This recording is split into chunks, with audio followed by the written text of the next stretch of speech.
तो दोस्तों आज की इस वीडियो में हम बात करने जा रहे हैं मैलेफिसेंट 3 नाम की इस मूवी के बारे में। दोस्तों इससे पहले हमें इसके 2 पार्ट देखने को मिल चुके हैं। डिज्नी की तरफ से ये फ्रेंचाइजी हमें देखने को मिली है लोगों द्वारा, और बच्चों को स्पेशली ये बहुत पसंद आती है। एनिमेटेड ये मूवी है, फ्रेंचाइजी है। तो आज हम इसके पार्ट 3 के बारे में जितनी भी अपडेट निकल कर आई है सारी कुछ इन्फॉर्मेशन इसी वीडियो में बताने वाले हैं। तो आप हमारे इस चैनल पर नए हो तो चैनल को सब्सक्राइब कर दें, बेल आइकन दबाकर से ऑल पर सेट कर दे। आगे मैं इसकी और इन्फॉर्मेशन आपको बताता हूँ। नमस्कार दोस्तों, इस वीडियो में हम आने वाली फिल्म मैलिफिसेंट के बारे में बात करने जा रहे हैं। तो दोस्तों आइए शुरू करते हैं। एक अमेरिकी फंतासी फिल्म है और ये मैलिफिसेंट मिस्ट्रेस ऑफ ईविल 2019 का सीक्वल है, जो स्वयं वॉल्ट डिज्नी की 1959 की एनिमेटेड फिल्म स्लीपिंग ब्यूटी का लाइव एक्शन रूपांतरण है। वॉल्ट डिज्नी पिक्चर्स और रोथ किर्शनबाम फिल्म्स द्वारा निर्मित ये मैलिफिसेंट फिल्म श्रृंखला की दूसरी कड़ी है। फिल्म का निर्देशन जोआकिम रोनिंग ने किया है और इसकी पटकथा Linda Woolverton, Micah Fitzerman Blue और नोआ हार्पस्टर ने लिखी है। Angelina Jolie, Elle Fanning, Sam Riley, Imelda Staunton, Juno Temple और लेस्ली मैनविल ने पहली फिल्म से अपनी भूमिकाओं को दोहराया है। साथ ही चिवेटेल एजियोफोर, हैरिस डिकिंसन, ब्रेंटन थ्वाइट्स की जगह एड स्क्रीन और मिशेल फाइफर भी इसमें नजर आते हैं। पहली फिल्म के 5 साल बाद की पृष्ठभूमि पर आधारित इस फिल्म में मैलिफिसेंट को पड़ोसी राज्य द्वारा उसके बारे में गढ़ी गई खलनायक की धारणा का सामना करना पड़ता है। साथ ही इसमें डार्क फे नामक एक लुप्तप्राय शक्तिशाली परिजाति के उदय की एक उपकथा भी शामिल है। मई 2014 में पहली फिल्म की रिलीज के बाद जोली ने सीक्वल की संभावना जताई थी। इस प्रोजेक्ट की आधिकारिक घोषणा अगले जून में हुई। जोली ने अप्रैल 2016 में इस प्रोजेक्ट पर हस्ताक्षर किए। डिज्नी की film pirates of the Caribbean dead men tell no tales 2017 के सह निर्देशक रॉनिंग को अक्टूबर 2017 में इस फिल्म के निर्देशन के लिए नियुक्त किया गया। बाकी कलाकारों को मई 2018 में शामिल किया गया, पुष्टि की गई और उसी महीने इंग्लैंड के बकिंगम शायर स्थित पाइनवुड स्टूडियो में फिल्म की शूटिंग शुरू हुई, जो अगस्त तक चली। मैलिफिसेंट मिस्ट्रेस ऑफ ईविल का प्रीमियर 30 सितंबर 2019 को लॉस एंजलिस में हुआ और इसे vault Disney studio motion pictures द्वारा 18 अक्टूबर को संयुक्त राज्य अमेरिका में सिनेमाघरों में रिलीज किया गया। इसे आलोचकों से मिली जुली समीक्षाएं मिली, जिन्होंने जोली, फैनिंग और फाइफर के अभिनय की प्रशंसा की, जबकि उलझी हुई कहानी और अत्यधिक कृत्रिम दृश्यों की आलोचना की।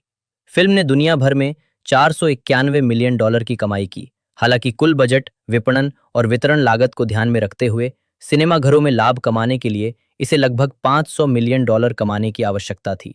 इसे 92वें अकादमी पुरस्कारों में सर्वश्रेष्ठ मेकअप और हेयर स्टाइलिंग के लिए अकादमी पुरस्कार नामांकन भी मिला। तीसरी फिल्म पर वर्तमान में काम चल रहा है। कथानक राजा स्टीफन की मृत्यु के 5 वर्ष बाद अरोरा ने मैलिफिसेंट के साथ मिलकर मूर राज्य की रानी के रूप में उदारतापूर्वक शासन किया है। मैलिफिसेंट शक्तिशाली संरक्षक और रक्षक के रूप में राज्य की रक्षा करती है।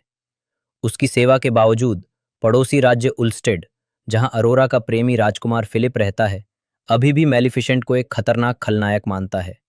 मैलिफिसेंट का कौवा और विश्वास पात्र डियावल अरोरा को फिलिप का विवाह प्रस्ताव स्वीकार करते हुए सुन लेता है। जब वह ये बात मैलिफिसेंट को बताता है तो वो इस विवाह के विरुद्ध सलाह देती है। हालांकि अरोरा उसे गलत साबित करने की कसम खाती है। फिलिप के माता पिता राजा जॉन और रानी इंग्रिद जश्न मनाने के लिए एक निजी भोज का आयोजन करते हैं। इंग्रिद द्वारा अरोरा के श्राप और स्टीफन की मृत्यु का ताना मारने के बावजूद मैलिफिसेंट अपना संयम बनाए रखती है। वह खुलेआम दावा करती है कि मैलिफिसेंट ने 2 मानव परी शिकारियों को मार डाला था, जिन्हें आखिरी बार दलदली भूमि के पास देखा गया था। जब इंग्रिद लापरवाही से मैलिफिसेंट और अरोरा के मातृत्व बंधन को खारिज कर देती है तो मैलिफिसेंट क्रोधित हो जाती है और जॉन को श्राप देती हुई प्रतीत होती है, जो अचानक गहरी नींद में सो जाता है। मैलिफिसेंट कहती है कि उसने उसे श्राप नहीं दिया, हालांकि अरोरा को उस पर विश्वास नहीं होता। फिलिप अपनी मां से राजा को चुंबन से जगाने का आग्रह करता है। इंग्रिद विरोध करती है और उसका कमजोर प्रयास विफल हो जाता है, क्योंकि वह जॉन से प्यार नहीं करती। जैसे ही मैलिफिसेंट महल से भागती है, इंग्रिद की नौकरानी गेर्डा उसे लोहे की गोली से मार देती है। घायल मैलिफिसेंट समुद्र में गिर जाती है और एक पंख युक्त प्राणी उसे बचा लेता है। वो एक गुफा में जागती है जहां उसी की तरफ परियां छिपी हुई थी। उनमें एक कोनाल भी शामिल है। जो उनका शांति प्रिय नेता है और जिसने मैलेफिसेंट को बचाया था, और बोरा, जो मनुष्यों के साथ खुले संघर्ष का पक्षधर है और जिसने शिकारियों को मार डाला था। मैलेफिसेंट उन अंतिम प्राणियों में से एक है जिन्हें डार्क फे कहा जाता है, शक्तिशाली परियां जिन्हें मानव अत्याचार के कारण छिपने के लिए मजबूर किया गया था और लगभग विलुप्त होने की कगार पर पहुंचा दिया गया था। वो फीनिक्स की अंतिम वंशज भी है, जो एक प्राचीन और शक्तिशाली डार्क फे पूर्वज था। मैलेफिसेंट की जादुई शक्ति इतनी प्रबल है कि कोनाल और बोरा का मानना है कि शांति या युद्ध के माध्यम से मनुष्यों के साथ संघर्ष को समाप्त करने में उसकी महत्वपूर्ण भूमिका है। इस बीच अरोरा उल्स्टेड की कुलीन महिला होने से निराश है, लेकिन इस बात से खुश है कि मूर के निवासियों को शादी में आमंत्रित किया गया है। अरोरा को पता चलता है कि इंग्रिड सभी मूर परियों से नफरत करती है। एक सर्दी के मौसम में जब उसके राज्य को कष्ट सहना पड़ा था, तब उनकी समृद्धि से वह बुरी तरह ईर्ष्या करती थी और अपने भाई की मृत्यु के लिए उन्हें ही दोषी ठहराती थी। वह चुपके से लोहे के हथियारों और पंख विहीन पिक्सी लिक्सपिटल द्वारा विकसित घातक लाल पाउडर का उपयोग करके सभी मूर निवासियों को खत्म करने की योजना बनाती है। अरोरा को यह भी पता चलता है कि इंग्रीथ ने मैलिफिसेंट के शापित तकली का उपयोग करके जॉन को शाप दिया था, जिसे इंग्रीथ किसी तरह उल्स्टेड ले गई थी। इंग्रीथ को यह पता चलता है और वो अरोरा को कैद कर लेती है। जब मूर लोग वहां पहुंचे तो वे महल के चैपल में फंस गए थे। इंग्रिद के आदेश पर गेडा ने चैपल के ऑर्गन को बजाकर लाल रंग का पाउडर फैला दिया। परी फ्लिटल ने निस्वार्थ भाव से सभी को बचाने के लिए अंतिम उपाय के रूप में ऑर्गन को जाम कर दिया, जिससे वह बजने लायक नहीं रहा, जबकि परियों नॉटग्रास और थिसलविट ने गेडा को नीचे गिराकर मार डाला। डार्क फे ने उल्स्टेड पर हमला किया, लेकिन सैनिकों ने उनका सफाया कर दिया। तभी मैलिफिसेंट फीनिक्स की शक्ति का उपयोग करते हुए युद्ध में शामिल हो गई। उसने रानी इंग्रिद को लगभग मार ही डाला था, लेकिन अरोरा ने मैलिफिसेंट की मानवता को जगाते हुए कहा कि केवल मैलिफिसेंट ही उसकी मां है। विचलित होकर मैलिफिसेंट रानी के पाउडर लगे तीर से घायल हो गई और राख में बदल गई। दुखी अरोरा शोक मनाती है, लेकिन उसके आंसुओं से मैलिफिसेंट फीनिक्स के रूप में पुनर्जीवित हो जाती है। भयभीत इंग्रिद अरोरा को टावर से नीचे फेंक देती है और भाग जाती है, लेकिन मैलिफिसेंट उसे बचा लेती है। बोरा और डार्क फे ने इंग्रिद के भागने को रोक दिया। फिलिप दोनों पक्षों के बीच शांति स्थापित करता है, जिससे उल्स्टेड के सैनिक पीछे हट जाते हैं। मैलिफिसेंट अपने परी रूप में लौट आती है और अरोरा और फिलिप को अपना आशीर्वाद देती है। लिकॉस्पिटल से आशीर्वाद प्राप्त करने के बाद मैलिफिसेंट तकली और उसके श्राप को नष्ट कर देती है, जिससे जॉन जागृत हो जाता है। दंड के रूप में मैलिफिसेंट इंग्रीद को बकरी में बदल देती है, जब तक कि वो दोनों जातियों के बीच शांति स्थापित नहीं कर लेती। अरोरा और फिलिप के विवाह के बाद मैलिफिसेंट अन्य डार्क फे के साथ मूर लौट जाती है और अरोरा और फिलिप के भावी बच्चे के नामकरण संस्कार के लिए वापस आने का वादा करती है। डिज्नी की स्लीपिंग ब्यूटी के पात्रों की सूची। ऊपरी पंक्ति: Angelina Jolie, Elle Fanning, Harris Dickinson, Michelle Pfeiffer और सैम रिले क्रमशः Maleficent, Aurora, Prince Philip, Queen Ingrith और डियावल की भूमिका निभा रहे हैं। निचली पंक्ति: Chiwetel Ejiofor, Ed Skrein, Juno Temple, Lesley Manville और इमेल्डा स्टैंटन क्रमशः कोनल, बोरा, थिसलविट, फ्लिटल और नॉटग्रास की भूमिका निभा रहे हैं। एंजेलिना जोली ने मैलिफिसेंट का किरदार निभाया है, जो एक शक्तिशाली डार्क फे है, मूरों की पूर्व शासक, अरोरा की दत्तक माँ और फीनिक्स की वंशज है। एले फैनिंग अरोरा के रूप में मूरों की वर्तमान शासक, मैलिफिसेंट की दत्तक पुत्री और प्रिंस फिलिप की प्रेमिका और बाद में पत्नी। मिशेल फाइफर ने रानी इंग्रिद की भूमिका निभाई है, जो उल्स्टेड की सत्ता की भूखी रानी, राजा जॉन की पत्नी और राजकुमार फिलिप की मां है, और जो मैलिफिसेंट और अरोरा दोनों से नफरत करती है। सैम रिले ने मैलिफिसेंट के रूप बदलने वाले कौवे साथी डियावल की भूमिका निभाई है। चिवेटेल एजियोफोर कोनल के रूप में, डार्क फे का नेता जो मैलिफिसेंट को बचाता है। एड स्क्रीन बोरा के रूप में, एक डार्क फे जो उल्स्टेड पर हमले का नेतृत्व करता है। हैरिस डिकिंसन ने प्रिंस फिलिप की भूमिका निभाई है, जो उल्स्टेड के राजकुमार, राजा जॉन और रानी इंग्रिद के पुत्र और अरोरा के प्रेमी और बाद में पति थे। पहली फिल्म में ये भूमिका ब्रेंटन थ्वाइट्स ने निभाई थी। रॉबर्ट लिंडसे ने राजा जॉन की भूमिका निभाई, जो उल्स्टेड के राजा, राजकुमार फिलिप के पिता और रानी इंग्रिद के पति थे। इस किरदार का जिक्र राजकुमार फिलिप ने पहली फिल्म में किया है। डेविड ग्यासी ने पर्सिवल की भूमिका निभाई है, जो उल्स्टेड शाही परिवार के लिए काम करने वाला गार्डों का कप्तान है। जेन मरे गैडा के रूप में एक महिला जो रानी इंग्रिद के प्रति वफादार है। जूनो टेम्पल ने थिसलविट नामक एक हरी परी को आवाज़ दी है और उसके किरदार के लिए मोशन कैप्चर का इस्तेमाल किया है। लेज़ली मैनविल ने फ्लिटल नामक नीली परी को आवाज़ दी है और उसके किरदार के लिए मोशन कैप्चर का इस्तेमाल किया है। इमेल्डा स्टांटन ने लाल परी नॉटग्रास की आवाज़ और मोशन कैप्चर का काम किया है। जुडिथ शेकोनी ने श्राइक का किरदार निभाया है, जो जंगल की एक परी है। मियावी ने उडो का किरदार निभाया है, जो टुंड्रा का एक परी है। के एलेक्जेंडर इनी के रूप में एक डेजर्ट फे। वारविक डेविस लिक्सपिटल के रूप में एक पंख विहीन पिक्सी जो अनिच्छा से रानी इंग्रिद के लिए काम करता है। एमा मैक्लेनन ने पिंटो नामक एक हेजॉग जैसे प्राणी को आवाज़ दी है और उसके लिए मोशन कैप्चर का इस्तेमाल किया है। मैक्लेनन ने बटन की आवाज़ और मोशन कैप्चर भी प्रदान की है। एलाइन मोवाट कथावाचक के रूप में, फ्रेडी वाइज युवा किसान के रूप में, जॉन कैरू जंगल योद्धा परी के रूप में, डेजर्ट वॉरियर के रूप में इया ओस्टरग्रेन। उत्पादन विकास 3 जून 2014 को पहली फिल्म की रिलीज के बाद एंजेलिना जोली ने संकेत दिया कि मैलिफिसेंट का सीक्वल संभव है। 15 जून 2015 को वॉल्ट डिज्नी पिक्चर्स ने घोषणा की कि सीक्वल पर काम चल रहा है और लिंडा वुलवर्टन फिल्म की पटकथा लिखने के लिए वापस आएंगी। 25 अप्रैल 2016 को डिज्नी ने आधिकारिक तौर पर जोली की मुख्य किरदार के रूप में वापसी की पुष्टि की। 29 अगस्त 2017 को जो रोथ की निर्माता के रूप में वापसी की पुष्टि हुई। सितंबर 2017 में जोली ने कहा कि वे पटकथा पर काम कर रहे हैं और ये एक बहुत ही दमदार सीक्वल होने वाला है। 3 अक्टूबर 2017 को डेडलाइन ने बताया कि फिल्म का निर्देशन जोआकिम रोनिंग करेंगे और इसकी शूटिंग 2018 की पहली तिमाही में शुरू होगी। ढलाई अप्रैल 2018 में एड्स करेन को फिल्म में एक डार्क फे की भूमिका निभाने के लिए चुना गया था, जबकि एले फैनिंग पिछली फिल्म से राजकुमारी अरोरा की भूमिका निभाने के लिए वापस लौटी थी। मिशेल फाइफर को भी एक रानी के रूप में वर्णित चरित्र के रूप में जोड़ा गया था, जिसे बाद में एक दुष्ट रानी के रूप में स्पष्ट किया गया था, जिसका नाम क्वीन इंग्रिद था। मई 2018 में यह घोषणा की गई कि ब्रेंटन थ्वाइट्स के साथ समय की व्यस्तता के कारण हैरिस डिकिंसन प्रिंस फिलिप की भूमिका में उनकी जगह लेंगे। बाद में यह भी पुष्टि की गई कि जेन मरे, डेविड ग्यासी, चिवेटेल एजियोफोर और रॉबर्ट लिंडसे भी कलाकारों में शामिल हो गए हैं। Sam Riley, Imelda Staunton, Juno Temple और लेस्ली मैनविल ने भी पिछली फिल्म से अपनी भूमिकाओं को दोहराने की पुष्टि की। जून 2018 में जूडिथ शेकोनी कलाकारों में शामिल हुई। पोशाक डिज़ाइन एलन मिरोजनिक, जिन्होंने पहले the greatest showman, starship troopers और फेटल अट्रैक्शन पर काम किया था, फिल्म के लिए वेशभूषा बनाने की प्रभारी थी। मिरोजनिक ने ललित कला और चित्रों के साथ साथ प्रकृति और पुनर्जागरण युग से प्रेरणा ली। फिल्माने मुख्य फोटोग्राफी 29 मई 2018 को इंग्लैंड के बकिंगमशायर में पाइनवुड स्टूडियो में शुरू हुई। फिल्मांकन 24 अगस्त 2018 को समाप्त हुआ।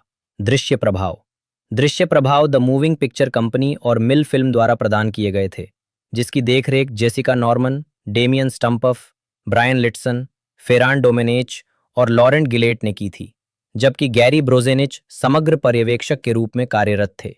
ब्रोजेनिच के अनुसार फिल्म के अधिकांश प्रभाव उल्स्टेड के महल और रानी इंग्रिद की रचना के आसपास होने वाले विशाल युद्ध दृश्यों के लिए थे, जो परी धूल और लोहे का मिश्रण है, जो एक लाल पाउडर जैसे पदार्थ में बदल जाता है, जो फिल्म में प्राणियों को नष्ट कर देता है और आकाश में लाल धुएं के विस्फोट के रूप में स्क्रीन पर शानदार ढंग से साकार किया गया है। फिल्म की कल्पना करते समय निर्देशक जोआचिम रोनिंग ने द्वितीय विश्व युद्ध के दौरान बर्लिन पर फटते लाल धूल बमों की कल्पना की।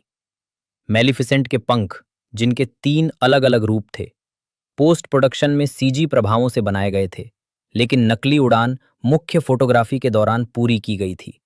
वह और उनकी टीम अभिनेताओं की सुरक्षा सुनिश्चित करते हुए सभी उड़ान दृश्यों को यथासंभव सहज और वास्तविक दिखाने के लिए दृढ़ संकल्पित थे। अभिनेताओं ने एक ट्यूनिंग फोर्क रिग पहना था, जो अभिनेता के कूल्हों से जुड़ा था और सेट से दूर ऑपरेटरों द्वारा नियंत्रित किया जाता था। इससे अभिनेताओं को हवा में मंडराने और गोता लगाने की क्षमता मिली, जिससे एक्शन बहुत सहज और स्वाभाविक लगता है। संगीत मुख्य लेख मैलिफिसेंट mistress of evil sound track 22 मई 2019 को यह खुलासा हुआ कि फिल्म का संगीत जोफ जानेली द्वारा तैयार किया जाएगा, जो पिछली फिल्म के जेम्स न्यूटन हावर्ड की जगह लेंगे। ये फिल्म जानेली और रॉनिंग का pirates of the Caribbean dead men tell no tales के बाद दूसरा सहयोग है। जानेली ने कहा कि मैलेफिसेंट मिस्ट्रेस ऑफ ईविल में कहानी कहने का तरीका शानदार है, जिसके लिए उन्होंने कहा कि संगीत लिखना एक सपना सच होने जैसा है। 20 सितंबर 2019 को फिल्म के साउंड ट्रैक से बेबे रेक्सा का गाना you can't stop the girl एक सिंगल के रूप में रिलीज किया गया। स्कोर एल्बम 18 अक्टूबर 2019 को वॉल्ट डिज्नी रिकॉर्ड्स द्वारा जारी किया गया। विपणन: फिल्म का पहला टीजर ट्रेलर 13 मई 2019 को जारी किया गया था। 8 जुलाई 2019 को फिल्म का आधिकारिक ट्रेलर जारी किया गया, जिसमें एजियो 4 के किरदार का खुलासा हुआ। 4 सितंबर 2019 को डिज्नी ने एक बिहाइंड द सीन्स फीचरेट जारी किया, जिसमें कलाकारों ने मेलिफिसेंट के व्यक्तित्व के विकास और कहानी में प्रत्येक किरदार द्वारा सामना की जाने वाली कुछ नैतिक चुनौतियों के बारे में बात की। 10 सितंबर को डिज्नी ने एक ब्लैक एंड व्हाइट झलक जारी की, जिसमें एंजेलिना जोली को मेलिफिसेंट में बदलने की मेकअप प्रक्रिया का विवरण दिया गया था। उपन्यासीकरण: फिल्म का एक tie in नॉवेलाइजेशन Disney publishing world wide द्वारा 8 अक्टूबर 2019 को प्रकाशित किया गया था।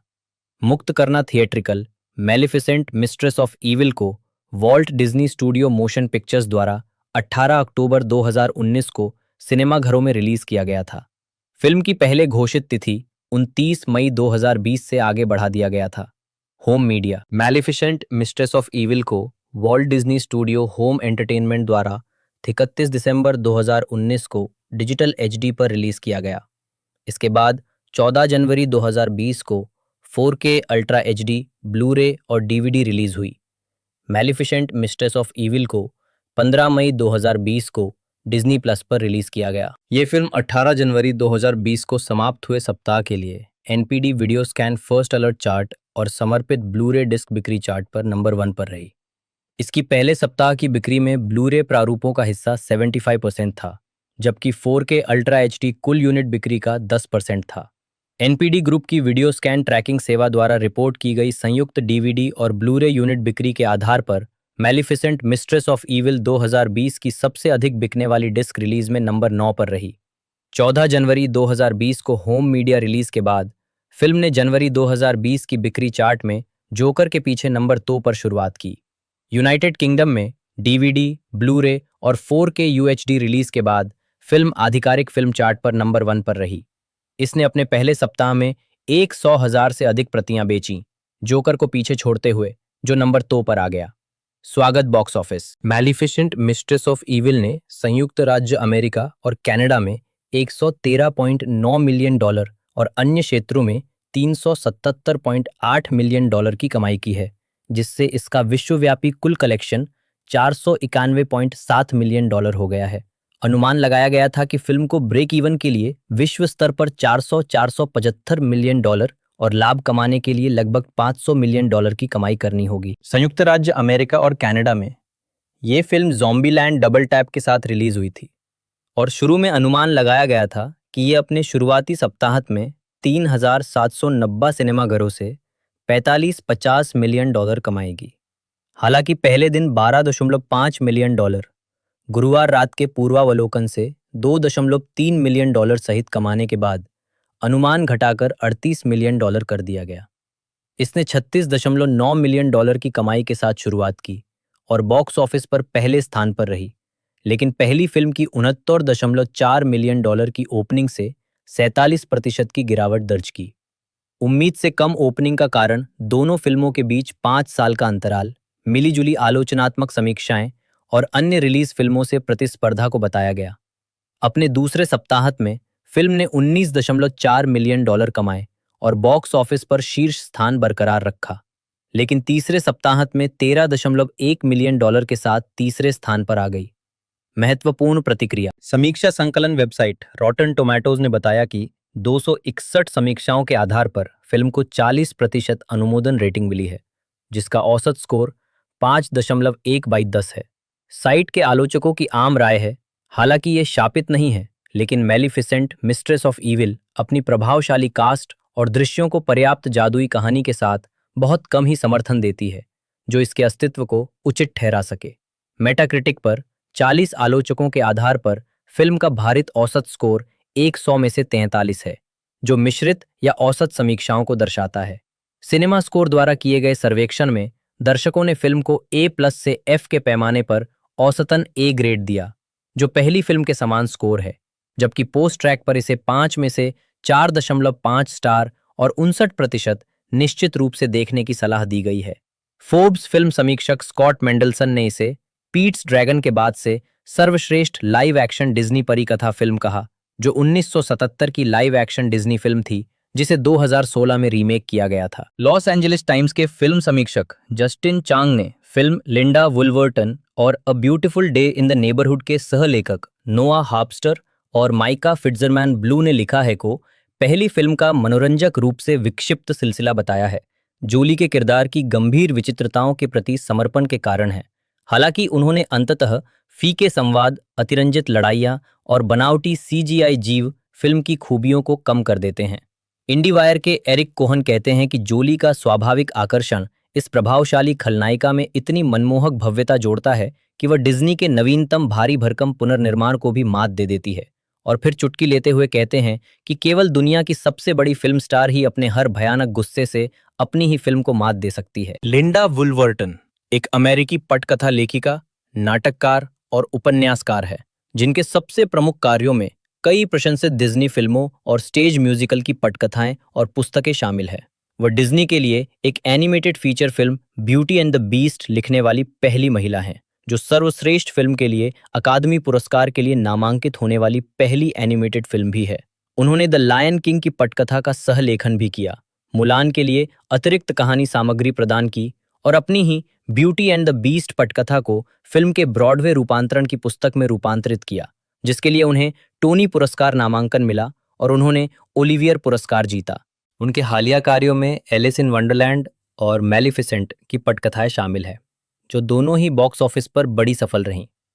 पहली फिल्म ने उन्हें $1 बिलियन की कमाई करने वाली फिल्म में एकमात्र लेखन श्रेय पाने वाली पहली महिला पटकथा लेखिका बनाया। इसके बाद उन्होंने इन दोनों फिल्मों के sequel Alice through the looking glass और मैलिफिसेंट मिस्ट्रेस ऑफ ईविल की पटकथाएं लिखी। प्रारंभिक जीवन और शिक्षा। वुलवर्टन का जन्म 1952 में लॉन्ग बीच, कैलिफोर्निया में हुआ था। बचपन में उन्होंने स्थानीय बच्चों के थिएटर में अभिनय करना शुरू किया, जिसे उन्होंने अपने दर्दनाक बचपन के रूप में वर्णित किया है। उन्होंने 1969 में स्कूल के थिएटर कार्यक्रम में सम्मान के साथ हाई स्कूल से स्नातक किया। उन्होंने California state university Long Beach में दाखिला लिया और 1973 में थिएटर आर्ट्स में BFA की डिग्री प्राप्त की। कॉलेज से स्नातक होने के बाद उन्होंने कैलिफोर्निया स्टेट यूनिवर्सिटी फुलर्टन में दाखिला लिया। उन्होंने 1979 में बच्चों के लिए थिएटर में मास्टर डिग्री प्राप्त की। आजीविका पहले काम। मास्टर डिग्री पूरी करने के बाद वुलवर्टन ने अपनी खुद की बच्चों की थिएटर कंपनी बनाई। उन्होंने कैलिफोर्निया भर के चर्चों, मॉल, स्कूलों और स्थानीय थिएटरों में लेखन, निर्देशन और प्रदर्शन किया। उन्होंने 1979 में एक रचनात्मक नाटक प्रशिक्षक के रूप में भी काम करना शुरू किया। 1980 में उन्होंने CBS में एक सचिव के रूप में काम करना शुरू किया, जहां वे अंततः बच्चों के कार्यक्रमों और देर रात के कार्यक्रमों पर ध्यान केंद्रित करने वाली एक प्रोग्रामिंग कार्यकारी बन गई। अपने लंच ब्रेक के दौरान वुलवर्टन ने अपना पहला उपन्यास युवा वयस्कों के लिए स्टारविंड लिखा। 1984 में अपनी नौकरी छोड़ने और एक स्थानापन्न शिक्षक के रूप में काम शुरू करने के बाद उन्होंने अपना दूसरा उपन्यास युवा वयस्कों के लिए रनिंग बिफोर द विंड लिखा। क्रमशः 1986 और 1987 में प्रकाशित, दोनों को हॉटन मिफ्लिन द्वारा प्रकाशित किया गया था। इस दौरान वुलवर्टन ने बच्चों के टेलीविजन शो के लिए स्क्रिप्ट लिखना शुरू किया। 1986 से 1989 तक उन्होंने Star Wars Ewok, Dennis the Menace, the Real Ghostbusters, the Berenstain Bears, My Little Pony और Chip and Dale Rescue Rangers जैसी एनिमेटेड श्रृंखलाओं के लिए एपिसोड लिखे। एनिमेटेड टेलीविजन शो के लिए लेखन से ऊब जाने के बाद उन्होंने डिज्नी के थिएटर एनिमेशन स्टूडियो में काम करने में रुचि दिखाई, लेकिन उनके एजेंट ने उन्हें हतोत्साहित किया, जिन्होंने कहा कि वो तैयार नहीं थी। इससे असहमत होकर वुलवर्टन बरबैंक, कैलिफोर्निया में डिज्नी के कार्यालय गईं और रनिंग बिफोर द विंड की एक प्रति एक सचिव को सौंप दी और उनसे इसे किसी को पढ़ने के लिए देने का अनुरोध किया। 2 दिन बाद उन्हें तत्कालीन डिज्नी स्टूडियो के अध्यक्ष जेफरी कैट्ज़नबर्ग का फोन आया, जिन्होंने उनके साक्षात्कार का समय निर्धारित किया। डिज्नी के लिए काम करता है। वुल्वर्टन को डिज्नी फीचर एनिमेशन की film beauty and the beast की पटकथा लिखने के लिए नियुक्त किया गया था। इस प्रकार वो स्टूडियो के लिए एक एनिमेटेड फीचर फिल्म लिखने वाली पहली महिला बनी। 1985 से 1980 तक लेखकों की दो अलग अलग टीमों ने जीन मैरी ले प्रिंस डी ब्यूमॉन्ट की कहानी को एक फीचर फिल्म में रूपांतरित करने का प्रयास किया था, लेकिन वुल्वर्टन ने कहानी में अपने विचारों को शामिल करके सफलता प्राप्त की, जैसे कि नायिका को एक किताबी कीड़ा बनाना। 1991 में रिलीज होने पर ब्यूटी एंड द बीस्ट को सार्वभौमिक प्रशंसा मिली। ये सर्वश्रेष्ठ फिल्म के लिए अकादमी पुरस्कार के लिए नामांकित होने वाली पहली एनिमेटेड फिल्म बनी और सर्वश्रेष्ठ मोशन पिक्चर, म्यूजिकल या कॉमेडी के लिए गोल्डन ग्लोब पुरस्कार जीता। ब्यूटी एंड द बीस्ट की सफलता ने वुल्वर्टन को डिज्नी के साथ कई परियोजनाओं में काम करने के लिए प्रेरित किया। उन्होंने 1993 में रिलीज हुई live action film homeward bound the incredible journey की पटकथा का सहलेखन किया और 1992 में रिलीज हुई अलादीन की प्री प्रोडक्शन कहानी के विकास में सहायता करके और 1994 में रिलीज हुई द लायन किंग की पटकथा का सहलेखन करके डिज्नी एनिमेशन के साथ फिर से काम किया। अलादीन और द लायन किंग दोनों ही समीक्षकों और बॉक्स ऑफिस पर सफल रहीं। इसी दौरान उन्होंने अपनी ही ब्यूटी एंड द बीस्ट की पटकथा को ब्रॉडवे संगीत में रूपांतरित किया, जिसे 1994 में समीक्षकों द्वारा खूब सराहा गया, जिसके कारण उन्हें सर्वश्रेष्ठ संगीत पुस्तक के लिए टोनी पुरस्कार के लिए नामांकित किया गया और सर्वश्रेष्ठ नए संगीत के लिए ओलिवियर पुरस्कार मिला। उन्होंने 1998 में रिलीज हुई मुलान के लिए अतिरिक्त कहानी सामग्री प्रदान की और मंच संगीत एडा की पुस्तक का सहलेखन किया, जिसे 2000 में ब्रॉडवे पर समीक्षकों द्वारा खूब सराहा गया। 2007 में उन्होंने एक पटकथा पूरी की जिसमें लुइस कैरल की एलिस इन वंडरलैंड्स की एक बड़ी एलिस वंडरलैंड लौटती है। ये विचार उनके मन में कई वर्षों से था। उन्होंने पटकथा निर्माताओं सुजैन टॉड, जेनिफर टॉड और जो रोथ को प्रस्तुत की, जिन्होंने इसे डिज्नी को सौंप दिया। स्टूडियो ने तुरंत परियोजना को स्वीकार कर लिया और टिम बर्टन को निर्देशन के लिए नियुक्त किया।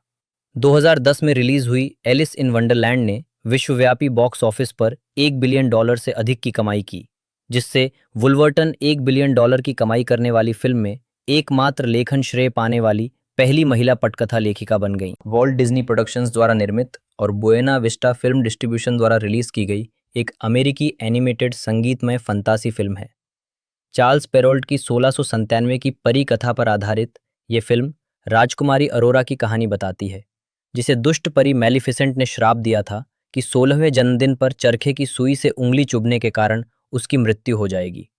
3 अच्छी परियां उसे बचाती हैं और अरोरा के श्राप को इस तरह बदल देती हैं कि वह गहरी नींद में सो जाती है और सच्चे प्यार के चुंबन से जाग उठती है। निर्माण का पर्यवेक्षण क्लाइड गेरोनिमी ने किया था और इसका निर्देशन वुल्फगैंग रीथरमैन, एरिक लार्सन और लेस क्लार्क ने किया था। इसमें Mary Costa, Bill Shirley, Eleanor Audley, Verna Felton, Barbara Luddy, Barbara Jo Allen, Taylor Holmes और बिल थॉम्सन ने अपनी आवाजें दी हैं। स्लीपिंग ब्यूटी का निर्माण 1950s में शुरू हुआ। फिल्म को बनने में लगभग 1 दशक और $6 मिलियन लगे और ये उस समय डिज्नी की सबसे महंगी एनिमेटेड फीचर फिल्म थी।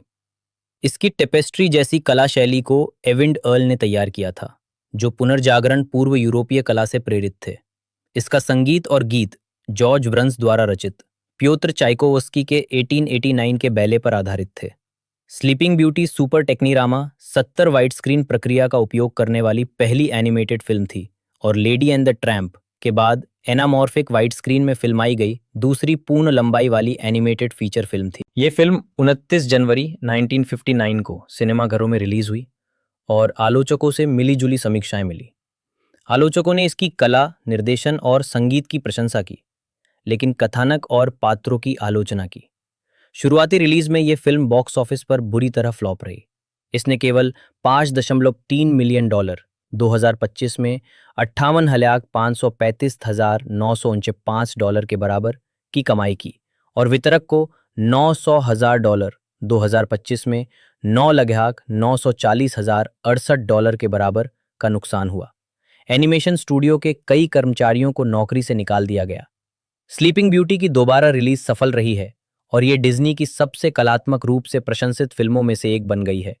फिल्म को 32वें अकादमी पुरस्कारों में सर्वश्रेष्ठ संगीत फिल्म के लिए अकादमी पुरस्कार के लिए नामांकित किया गया था। मैलिफिसेंट जो मैलिफिसेंट के दृष्टिकोण से फिल्म का एक लाइव एक्शन रूपांतरण है, 2014 में रिलीज हुई थी, जिसके बाद 2019 में इसका sequel Maleficent mistress of evil आया। उसी वर्ष स्लीपिंग ब्यूटी को सांस्कृतिक, ऐतिहासिक या सौंदर्य की दृष्टि से महत्वपूर्ण होने के कारण संयुक्त राज्य अमेरिका की कांग्रेस लाइब्रेरी के राष्ट्रीय फिल्म रजिस्ट्री में संरक्षण के लिए चुना गया था। कथानक: 14वीं शताब्दी के यूरोप में राजा स्टीफन और रानी ली अपनी नवजात पुत्री अरोरा का स्वागत करते हैं और राजकुमारी के सम्मान में अपनी प्रजा के लिए एक अवकाश की घोषणा करते हैं। उसके नामकरण संस्कार में उसके राज्यों को एकजुट करने के उद्देश्य से स्टीफन के मित्र राजा ह्यूबर्ट के पुत्र राजकुमार फिलिप से उसकी सगाई कर दी जाती है। 3 अच्छी परियां फ्लोरा, फौना और मेरीवेदर अरोरा को एक एक वरदान देती हैं।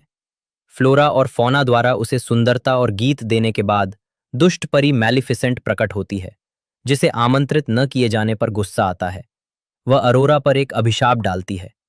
अरोरा के 16वें जन्मदिन पर सूर्यास्त से पहले अरोरा चरखे की सुई से अपनी उंगली चुभोएगी और मर जाएगी। मेरीवेदर का जादू अभिशाप को खत्म करने के लिए पर्याप्त शक्तिशाली नहीं है, इसलिए वह अपने वरदान का उपयोग करके इसे नरम कर देती है ताकि अरोरा गहरी नींद में सो जाए और सच्चे प्यार का चुंबन इस जादू को तोड़ दे। अब भी भयभीत स्टेफन राज्य के सभी चरखों को जलाने का आदेश देता है। फ्लोरा, फौना और मेरीवेदर अरोरा को एक एकांत स्थान पर छिपाने और उसके 16वें जन्मदिन तक उसका पालन पोषण स्वयं करने की योजना बनाते हैं, जिस पर स्टेफन और ली अनिच्छा से सहमत हो जाते हैं। परियां जंगल की एक कुटिया में रहने लगती हैं, जादू का त्याग कर आम किसानों की तरह जीवन व्यतीत करती हैं। वे अरोरा का नाम बदलकर ब्रायर रोज रख देती हैं। अरोरा के 16वें जन्मदिन पर परियां उसे बेर इकट्ठा करने के लिए भेजती हैं ताकि वे उसके लिए एक सरप्राइज पार्टी तैयार कर सके। जंगल में अरोरा अपने पशु मित्रों के लिए गीत गाती है, जिससे फिलिप, जो अब एक सुंदर युवक बन चुका है, का ध्यान आकर्षित होता है। वे एक दूसरे के प्यार में पड़ जाते हैं बिना अपना नाम बताए, और अरोरा फिलिप को उसी शाम अपनी कुटिया में आमंत्रित करती है। इस बीच अरोरा के जन्मदिन के गाउन के रंग को लेकर फ्लोरा और मेरीवेदर की बहस मैलिफिसेंट के पालतू कौवे डियाब्लो का ध्यान आकर्षित करती है। अरोरा लौटकर अपने अभिभावकों को बताती है कि उसे प्यार हो गया है। वे उसकी असली पहचान उजागर करते हैं, जिसे डियाब्लो सुन लेता है और उसे कहते हैं कि उसे उस लड़के से फिर कभी नहीं मिलना चाहिए। इस बीच फिलिप अपने पिता को उस लड़की के बारे में बताता है जिससे वो मिला है और जिससे वो शादी करना चाहता है, इस बात से अनजान कि वो वही राजकुमारी है जिससे उसकी सगाई हुई है। राजा ह्यूबर्ट उसे रोकने की असफल कोशिश करते हैं। सूर्यास्त से कुछ ही समय पहले परिया अरोरा को उसके जन्मदिन के उत्सव के लिए महल में लाती हैं। मैलिफिसेंट प्रकाश के एक चमकते गोले के रूप में प्रकट होती है और सम्मोहन के द्वारा अरोरा को एक मीनार के कमरे में बुलाती है, जहां अरोरा मैलिफिसेंट द्वारा प्रकट किए गए चरखे की धुरी पर अपनी उंगली चुभो लेती है और गहरी नींद में सो जाती है।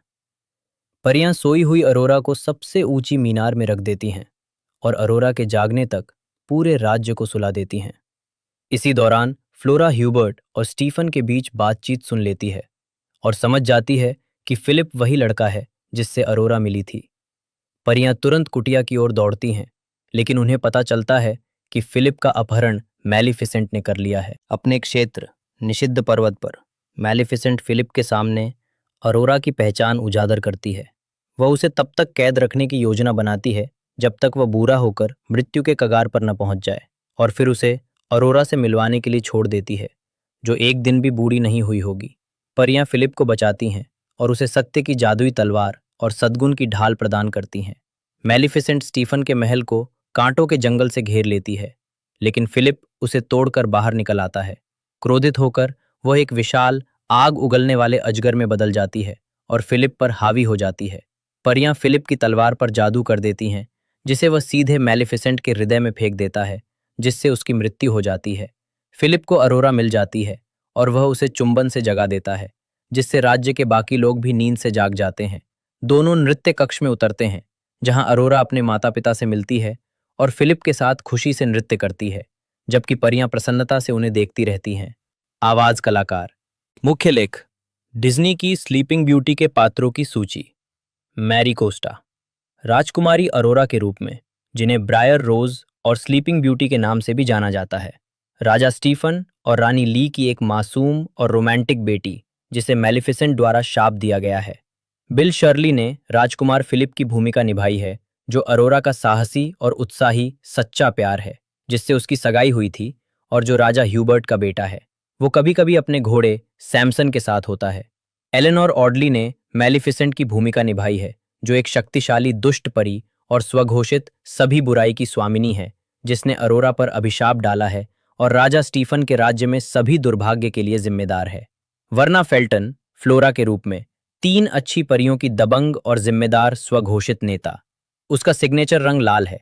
बारबरा लुड्डी मैरीवेदर के रूप में एक जोशीली और आवेगशील अच्छी परी, जो फ्लोरा के नेतृत्व को चुनौती देती है। उसका सिग्नेचर रंग नीला है।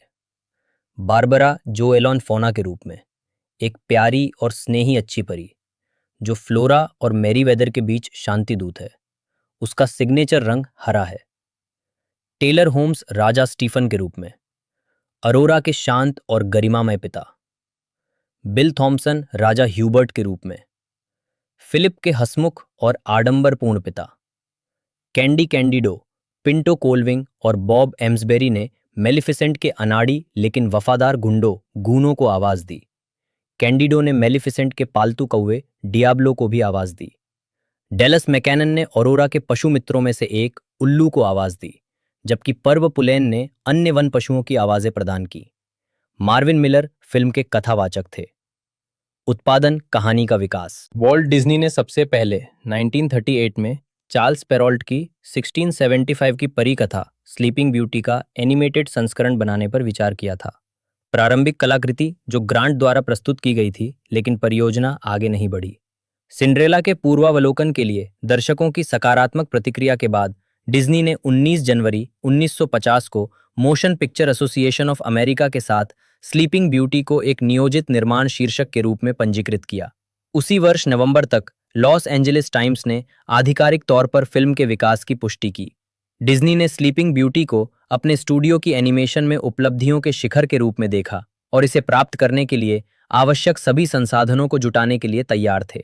एक और परिकथा पर आधारित फीचर फिल्म बनाने की कठिनाई को पहचानते हुए, जो उनकी पिछली फिल्मों, विशेष रूप से स्नो वाइट और सेवन ड्वार्फ्स 1937 और सिंड्रेला 1950 की बहुत अधिक याद न दिलाए, उन्होंने निर्माण के दौरान अपने कर्मचारियों से बार बार कहा कि यह अलग होनी चाहिए। कहानी पर मुख्य कार्य Ted seers, Winston Hibbeler, bill पीट और राल्फ राइट ने किया था, और निर्माण कार्य जारी रहने के दौरान अन्य कहानीकार भी उनसे जुड़ गए। उन्होंने पेरोल्ट की मूल कहानी के दूसरे भाग को, जिसमें एक सोई हुई राजकुमारी का एक अजनबी राजकुमार से विवाह होता है, त्यागने का निर्णय लिया, और पात्रों के बीच अधिक विश्वसनीय संबंध विकसित करने के लिए इसके पहले भाग पर ध्यान केंद्रित किया। कहानी की सबसे पहली ज्ञात रूपरेखा अप्रैल 1951 तक लिखी गई थी, जिसमें एक चरमोत्कर्षपूर्ण जागृति चुंबन और राजकुमारी के अभिशाप के वश में आने से पहले राजकुमार और राजकुमारी के बीच मुठभेड़ का वर्णन था। इसमें 8 से घटाकर 4 की गई परियों के नाम और उनकी संबंधित जादुई क्षमताएं भी शामिल थीं। ट्रैंक्विलिटी, स्वप्नों की परी; फर्नाडेल, वन की परी; मैरीवेदर, तत्वों की परी; और मेलिफिसेंट, अंधकार की परी। कहानी के कलाकारों ने परियों की भूमिकाओं का विस्तार किया। अच्छी परियों को राजकुमारी के हास्यप्रद रक्षकों में और बुरी परी को एक अधिक शक्तिशाली खलनायक में बदल दिया। कहानी के इस संस्करण में मेलिफिसेंट एक अविनाशी चरखा बनाएगी, जिससे राजा और रानी छुटकारा पाने की असफल कोशिश करेंगे। उन्हें अपनी बेटी को महल की दीवारों में छिपाने के लिए मजबूर होना पड़ेगा और उसे कभी बाहर नहीं निकलने देंगे। राजकुमारी को एक बेचारी छोटी अमीर लड़की के रूप में देखा गया था, जो अपने शाही वंश के बोझ तले दबी हुई थी और महल के बाहर की दुनिया को देखने का सपना देखती थी। अपने 16वें जन्मदिन से कुछ समय पहले राजकुमारी को अपनी नौकरानी के साथ कपड़े बदलने थे और चुपके से पास के जंगल या ग्रामीण मेले में भाग जाना था, जहां वह राजकुमार से मिलेगी और उससे प्यार कर बैठेगी। वह एक दूर देश की यात्रा करता और कुछ वर्षों बाद अच्छी परियों की मदद से मेलिफिसेंट से लड़ने, सोई हुई राजकुमारी को ढूंढने और उसे चुंबन से जगाने के लिए लौटता। उस समय की कहानी के विचारों में अच्छी परियों द्वारा महल को एक सुरक्षात्मक घेरे से घेरने का प्रयास और मेलिफिसेंट का एक हास्यास्पद रूप से अक्षम गिद्ध साथी होना भी शामिल था। हालांकि सबसे शुरुआती रूपरेखा में उसे एक भयावह बाज के रूप में दर्शाया गया था। हमें कई समस्याओं का सामना करना पड़ा। हम अतीत में किए गए कार्यों से अलग हटकर कुछ नया करने के लिए संघर्ष कर रहे थे। स्लीपिंग ब्यूटी पर काम करना कठिन था, क्योंकि इसमें कई ऐसे तत्व थे जिनका उपयोग हम पहले ही स्नो वाइट और सिंड्रेला में कर चुके थे। रचनाकारों को काम करने के लिए नई नई चीजें देनी पड़ती हैं ताकि उनका उत्साह बना रहे। अगर वे कहने लगें, क्या हमने ये पहले नहीं किया है, तो हम मुश्किल में पड़ जाएंगे। हमें ये पता लगाना था कि हमारे पास क्या है और क्या ये जनता को पसंद आएगा। मुझे खुद भी कभी यकीन नहीं होता कि लोग क्या खरीदेंगे। Walt Disney. स्लीपिंग ब्यूटी को एनिमेटेड फीचर के रूप में रूपांतरित करने की कठिनाइयों पर जून 1952 तक स्लीपिंग ब्यूटी का पूरा स्टोरी बोर्ड तैयार हो चुका था, लेकिन डिज्नी ने इसे ये कहते हुए अस्वीकार कर दिया कि इसका दृष्टिकोण उनके स्टूडियो की पिछली फिल्मों से बहुत मिलता जुलता था।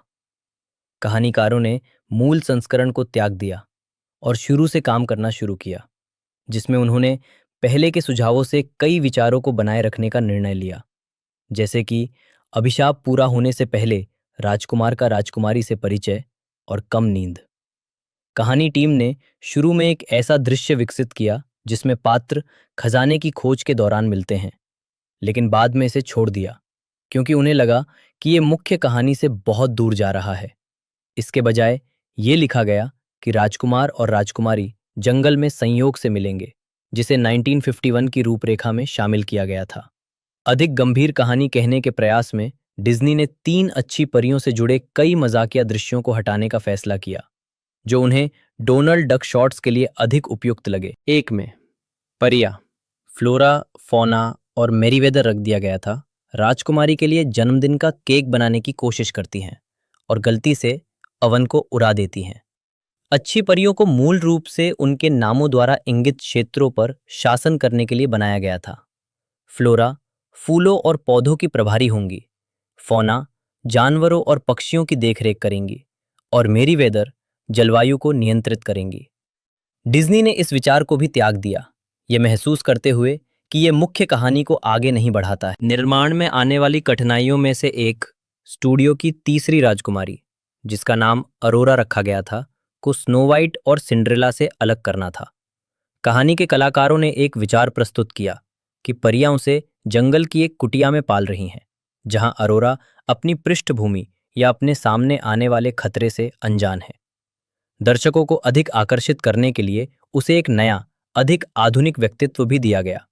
कहानी के पहले के संस्करणों में अरोरा का सामना मेलिफिसेंट से होता, जो उसे छलनी पर उंगली चुभोने के लिए बहकाती, लेकिन डिज्नी ने दृश्य को फिर से लिखने का अनुरोध किया ताकि मेलिफिसेंट सम्मोहन द्वारा अरोरा को लुभाए, ये कहते हुए कि बुराई के हाथों में शक्तिहीन पीड़ित की भयावह, दिल दहला देने वाली प्रस्तुति एक बेहतर विकल्प होगा। यथार्थवादी पुरुष आकृति बनाने में अपने एनिमेटरों के कौशल में सुधार ने डिज्नी को राजकुमार की भूमिका का विस्तार करने के लिए प्रेरित किया, जिसका नाम फिलिप रखा गया था। उसे अरोरा के सच्चे प्यार के रूप में स्थापित करने के लिए कहानी के कलाकारों ने एक कथानक विकसित किया, जिसमें मेलिफिसेंट फिलिप का अपहरण कर लेती है और उसे 1 सदी तक अपने महल में बंदी बनाकर रखने की योजना बनाती है, जो पेरोल्ट की कहानी में 100 साल की नींद का भी एक संदर्भ था। कहानी के कई तत्व snow white and the 7 dwarfs 1937 और सिंड्रेला 1950 के लिए छोड़े गए विचारों से उत्पन्न हुए, जिनमें राजकुमार और राजकुमारी का बादल पर नृत्य करना डिज्नी की पसंदीदा अवधारणा और फिलिप का मेलिफिसेंट के साम्राज्य से भाग जाना शामिल है। ढलाई मैरी कोस्टा स्लीपिंग ब्यूटी में राजकुमारी अरोरा की आवाज देने वाली अभिनेत्री हैं। मैरी कोस्टा, जिन्होंने राजकुमारी अरोरा को अपनी आवाज दी। वॉल्ट डिज्नी ने राजकुमारी अरोरा के लिए आवाज खोजने में 3 साल बिताए और जून 1952 में मैरी कोस्टा को चुने जाने से पहले इस प्रोजेक्ट को पूरी तरह से बंद करने पर विचार किया था। उन्हें संगीतकार वॉल्टर शुमान ने ऑडिशन के लिए आमंत्रित किया था, जिन्होंने उन्हें मनोरंजन उद्योग के लिए आयोजित एक डिनर पार्टी में गाते हुए सुना था। नॉक्सविले, टेनेसी में जन्मी कोस्टा का दक्षिणी लहजा बहुत गहरा था, जिसके कारण उन्हें लगभग इस भूमिका के लिए नहीं चुना गया था, जब तक कि उन्होंने ये साबित नहीं कर दिया कि वो ब्रिटिश लहजे को बरकरार रख सकती हैं। डिज्नी ने ऑडिशन के कुछ ही घंटों के भीतर कोस्टा से व्यक्तिगत रूप से संपर्क करके पुष्टि की कि उन्हें ये भूमिका मिल गई है। कोस्टा को चुने जाने से पहले 40 महिला गायिकाओं के एलपी रिकॉर्ड कहानीकारों द्वारा सुने गए थे, और उनमें से 15 ने ऑडिशन दिया था। कोस्टा ने 1952 से 1955 तक 3 साल तक अपनी पंक्तियां रिकॉर्ड की। प्रिंस फिलिप की भूमिका के लिए 20 गायकों ने ऑडिशन दिया और बिल शर्ली, जिनकी आवाज ऊंची बैरिटोन थी और जिन्हें लाइट ओपेरा का अनुभव था, अंतिम चयन थे। शर्ली और कोस्टा के चयन से पहले उन्होंने यह निर्धारित करने के लिए एक साथ ऑडिशन रिकॉर्ड बनाए कि क्या उनकी आवाजें एक दूसरे की पूरक हैं। डिज्नी को विश्वास हो गया कि वे हैं और उन्होंने कास्टिंग को मंजूरी दे दी। डिज्नी ने व्यक्तिगत रूप से मैलिफिसेंट की भूमिका के लिए एलेनोर ऑडली का नाम सुझाया। ऑडली ने शुरू में मना कर दिया क्योंकि उन्हें तपेदिक था और उन्हें यकीन नहीं था कि वह रिकॉर्डिंग सत्रों के लिए पर्याप्त रूप से स्वस्थ होंगी। लेकिन जब उनकी सेहत में सुधार होने लगा तो उन्होंने पुनर्विचार किया। इस किरदार के लिए अपनी आवाज के बारे में ऑडली ने बाद में कहा कि उन्होंने एक ही समय में मधुर और क्रूर दोनों होने के लिए बहुत विरोधाभास करने की कोशिश की। डिज्नी ने फौना के लिए बारबरा जो एलन को चुना, जिनकी तुलना कहानी कलाकारों द्वारा अक्सर वेरा वेग, बॉब होप के रेडियो शो में जो एलन का किरदार से की जाती थी, और मैरी वेदर के लिए बारबरा लुड्डी को चुना। राजा स्टीफन की भूमिका के लिए कई अभिनेताओं ने ऑडिशन दिया, जिनमें हैंस कॉनरिएट भी शामिल थे। अंततः टेलर होम्स को चुना गया। यह फिल्म रिलीज होने के 8 महीने बाद सितंबर 1959 में उनकी मृत्यु से पहले होम्स की अंतिम फिल्म भूमिका थी। स्टूडियो के कई नियमित आवाज कलाकारों को फिल्म में कास्ट किया गया था, जिनमें वर्ना फेल्टन फ्लोरा के रूप में और बिल थॉम्सन राजा ह्यूबर्ट के रूप में शामिल थे। यह भी माना जाता है कि फेल्टन ने रानी ली की आवाज दी थी, लेकिन स्टूडियो के पास इस बात का कोई रिकॉर्ड नहीं है कि इस किरदार को किसने आवाज दी थी। उत्पादन में देरी। इस फिल्म पर ध्यान केंद्रित करना उनके लिए बहुत मुश्किल था। मुझे लगता है कि इसका मुख्य कारण ये था कि वॉल्ट डिज्नीलैंड पर काम कर रहे थे। वे उसी में व्यस्त थे। उनके पास उतना समय और ऊर्जा नहीं थी कि वे उतनी बार आ सकें जितनी बार हम चाहते थे। अगर हम उन पर दबाव डालते तो वे आ जाते, वरना वे बस इतना कहते, ठीक है, मुझे लगता है आप लोग ठीक कर रहे हैं, आप लोग आगे बढ़िए, मैं बाद में आ जाऊंगा। इस फिल्म पर उनके पास उतनी रचनात्मकता नहीं थी जितनी उनकी बाकी फिल्मों पर थी। ओली जॉनस्टन। फिल्म के निर्माण में वॉल्ट डिज्नी की भागीदारी पर 1952 में वॉल्ट डिज्नी ने स्लीपिंग ब्यूटी को 1955 में रिलीज करने की योजना बनाई थी, लेकिन निर्माण में काफ़ी देरी हुई। अप्रैल 1954 तक फिल्म को फरवरी 1957 में रिलीज करने का कार्यक्रम तय किया गया था, जिसे जल्द ही क्रिसमस 1957 तक स्थगित कर दिया गया। बाद में रिलीज को क्रिसमस 1958 के लिए पुनर्निर्धारित किया गया और अंततः फिल्म का प्रीमियर जनवरी 1958 में हुआ। जुलाई 1953 में निर्माण कार्य शुरू हुआ, जब पर्यवेक्षक निर्देशक विल्फ्रेड जैक्सन ने एक पायलट दृश्य बनाना शुरू किया, जिसमें अरोरा और फिलिप जंगल में मिलते हैं।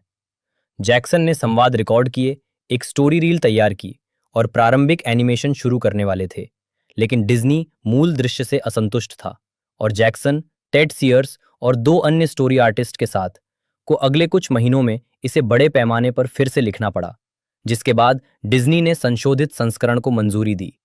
दिसंबर 1953 में जैक्सन को दिल का दौरा पड़ा और उनकी जगह एरिक लार्सन को नियुक्त किया गया, जिनकी यूनिट ने दृश्य को एनिमेट किया। जुलाई 1954 तक डिज्नी ने अपना खुद का थीम पार्क बनाना और कई टेलीविजन श्रृंखलाओं जैसे द मिकी माउस क्लब का विकास करना शुरू कर दिया था, और उस समय स्लीपिंग ब्यूटी पर काम कर रहे अधिकांश स्टूडियो कर्मियों को उन परियोजनाओं को विकसित करने के लिए नियुक्त किया गया था। फिल्म का निर्माण रोक दिया गया था, हालांकि डिज्नीलैंड में महल का नाम स्लीपिंग ब्यूटी कैसल रखा गया था ताकि इसका प्रचार किया जा सके। इसके निष्क्रिय रहने के दौरान स्लीपिंग ब्यूटी को आगे के विकास के लिए एडमैन पेनर और जो रिनार्डी को सौंप दिया गया था और पूरी स्टोरी बोर्ड तैयार हो गई थी, और 1955 की शुरुआत तक वॉल्ट डिज्नी के साथ इस पर चर्चा की जानी थी। दिसंबर 1956 में उत्पादन फिर से शुरू हुआ, लेकिन हालांकि डिज्नी ने फिल्म के हर पहलू की देखरेख करने पर जोर दिया, फिर भी उनका ध्यान डिज्नीलैंड पर केंद्रित रहा और एनिमेटरों जैसे मिल्ट काहल ने देरी के लिए उन्हें दोषी ठहराया। जनवरी 1957 तक 2500 फीट एनिमेशन पूरा हो चुका था और 3775 फीट का काम बाकी था। स्टूडियो के कार्यकारी हैरी टाइटल के अनुसार उस वर्ष 22 अगस्त को तैयार फुटेज की स्क्रीनिंग के बाद डिज्नी ने स्लीपिंग ब्यूटी में अरुचि व्यक्त की और उन्होंने इसे वह ट्रीटमेंट नहीं दिया जो वे पिछले वर्षों में देते थे, जहां वे कुछ दिनों के लिए आते और पूरी फिल्म की बारीकी से जांच करते। निर्माण में देरी के कारण फिल्म की लागत बढ़ गई $10,000 का जंगल का दृश्य, जिसे पूरा होने में कई साल लगे, अपने बजट से अधिक हो गया और डिज्नी को नाखुश कर दिया। निर्माण में अपेक्षाकृत देर से उन्होंने पर्यवेक्षक निर्देशक एरिक लार्सन को क्लाइड गेरोनिमी से बदल दिया। लागत कम रखने के लिए एक कोटा प्रणाली शुरू की गई, जिसके तहत एनिमेटरों को प्रतिदिन एक निश्चित संख्या में चित्र बनाने होते थे। एनिमेशन कला निर्देशन यूनिकॉर्न टेपेस्ट्रीज को फिल्म की कलात्मक दिशा में एक प्रारंभिक बिंदु प्रदान करने का श्रेय दिया जाता है। अपनी पिछली फिल्मों से स्लीपिंग ब्यूटी को अलग दिखाने के लिए वॉल्ट डिज्नी ने फिल्म के विजुअल डिजाइन के लिए एक अलग दृष्टिकोण अपनाने का फैसला किया। कहानी पर हुई एक बैठक के बाद उन्होंने एरिक लार्सन से कहा कि उन्हें एक चलती फिरती चित्रकारी चाहिए और उन्हें इस बात की परवाह नहीं थी कि इसमें कितना समय लगेगा। दिसंबर 1952 तक के नील्सन फिल्म के लिए स्टाइलिंग स्केच बनाने वाली पहली व्यक्ति थी, जिसमें हल्के रंगों के साथ एक अलौकिक डिजाइन का सुझाव दिया गया था। फिल्म के प्रोडक्शन डिजाइनर केन एंडरसन कलाकृति से प्रभावित थे, लेकिन उन्हें लगा कि नील्सन की पेस्टल पेंटिंग को एनिमेशन में बदलना मुश्किल होगा। डिज्नी ने जॉन हेंच को नील्सन की कलाकृति को अपारदर्शी सेल पेंट से व्याख्यायित करने में मदद करने का काम सौंपा, लेकिन नील्सन अप्रैल 1953 तक स्टूडियो छोड़ चुके थे। फिल्म की शैली हेंच के क्लोइस्टर्स की यात्रा के बाद विकसित हुई, जहां उन्होंने यूनिकॉर्न टेपेस्ट्रीज श्रृंखला देखी। हेंच टेपेस्ट्रीज की प्रतिकृतियां स्टूडियो में वापस लाए और संग्रहालय की यात्रा से प्रेरित रेखा चित्र बनाए। उन्हें फिल्म के डिजाइन के लिए एक दृश्य टेम्पलेट के रूप में सुझाया। डिज्नी ने इस विचार को मंजूरी दे दी और पृष्ठभूमि कलाकार एविंड अर्ल ने हेंच के रेखा चित्रों के आधार पर परीक्षण चित्र बनाए। स्लीपिंग ब्यूटी को शुरू से अंत तक एक एकीकृत रूप देने की चाहत में डिज्नी ने अर्ल को फिल्म का रंग शैलीकार और कलात्मक निर्देशक दोनों बनाया, जिससे उन्हें फिल्म की दृश्य उपस्थिति पर अभूतपूर्व नियंत्रण प्राप्त हुआ। स्लीपिंग ब्यूटी स्टूडियो की पहली फिल्म थी जिसमें पृष्ठभूमि चित्रों ने इसकी कला निर्देशन को परिभाषित किया। स्लीपिंग ब्यूटी के लिए अर्ल की विशिष्ट शैली पूर्व पुनर्जागरण उत्तरी यूरोपीय कला, जिसमें पीटर ब्रूगेल, एल्ब्रेक्ट ड्यूरर, हुइब्रेक्ट वैन आइक, गियोटो दी बोंदोन और सैंड्रो बॉटिकेली की रचनाएं शामिल है, के साथ साथ गॉथिक और फारसी कला, मध्यकालीन टेपेस्ट्री और जापानी प्रिंटों से प्रभावित थी। उनकी मुख्य प्रेरणा हरमन और जीन लिम्बर्ग की सचित्र पुस्तक Tres Riches Heures du Duc de Berry थी, जिससे उन्होंने मैलिफिसेंट की ज्वालाओं के लिए पीले हरे रंग और अरोरा की शाही पोशाक के लिए गुलाबी और नीले रंग जैसे प्रमुख रंग लिए। अर्ल ने ऐतिहासिक प्रभावों को आधुनिकतावादी दृष्टिकोण के साथ भी जोड़ा, जिससे पृष्ठभूमि और पात्रों को अधिक शैलीबद्ध और बोल्ड रंगों में प्रस्तुत किया गया, जो पहले की डिज्नी एनिमेटेड फिल्मों में नहीं देखा गया था।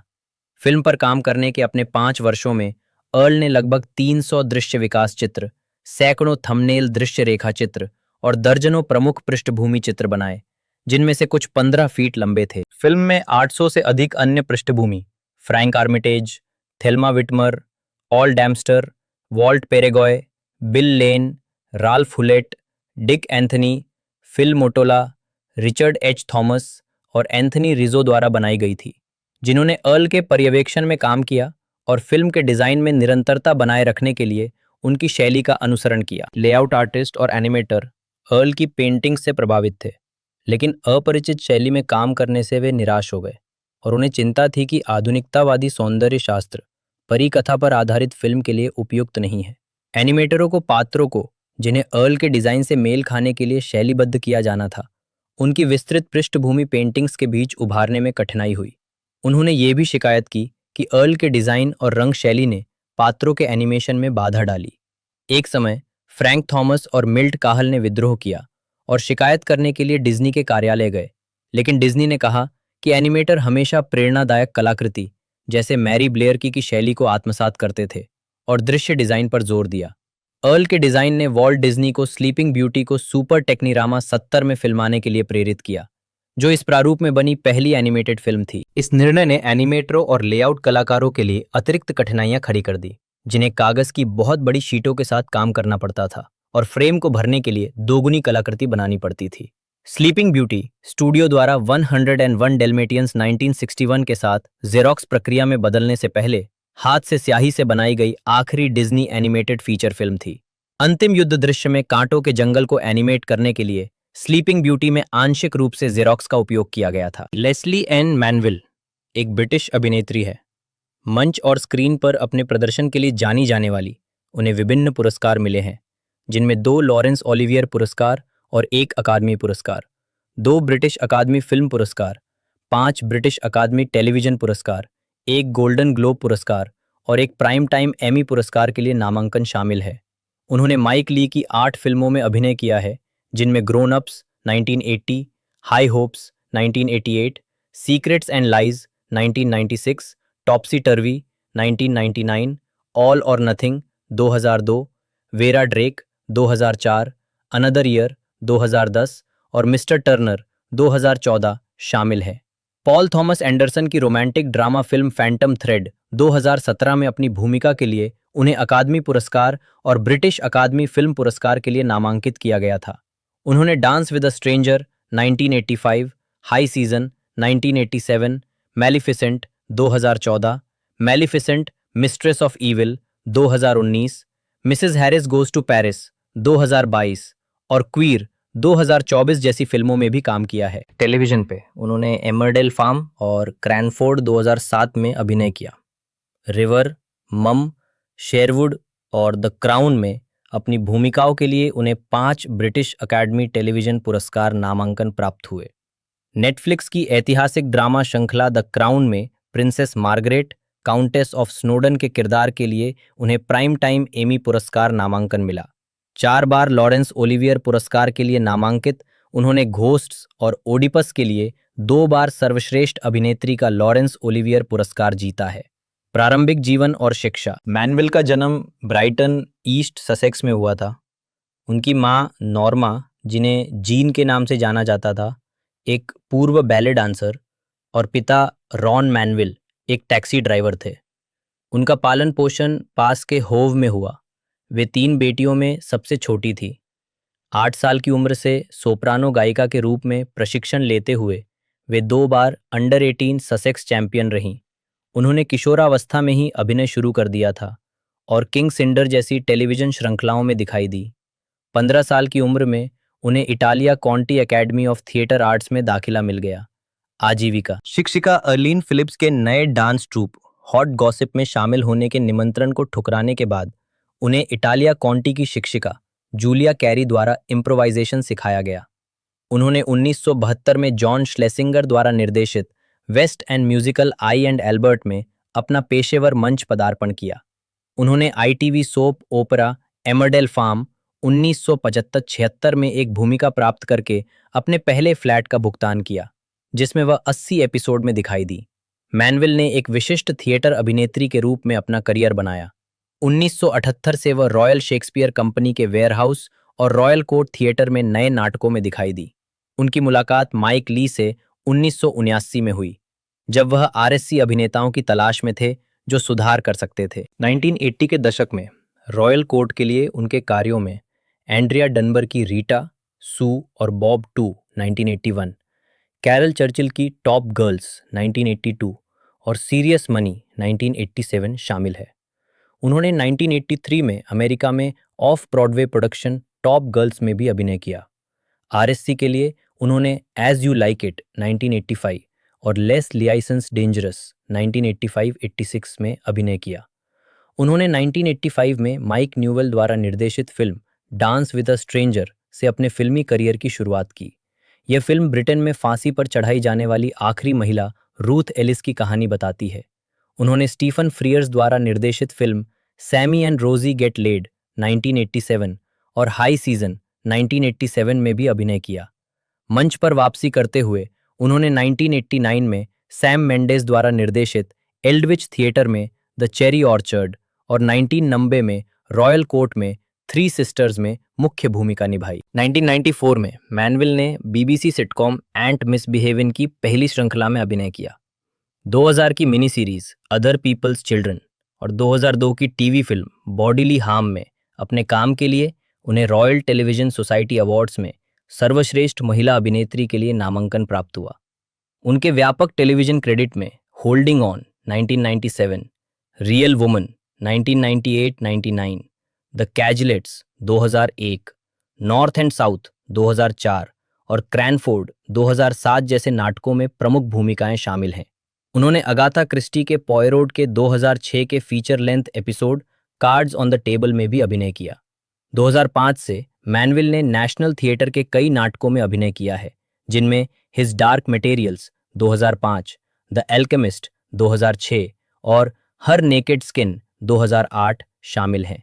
उन्होंने द ओल्ड विक के नाटकों ऑल अबाउट माई मदर 2007 और 6 डिग्रीज ऑफ सेपरेशन 2010 में भी अभिनय किया है।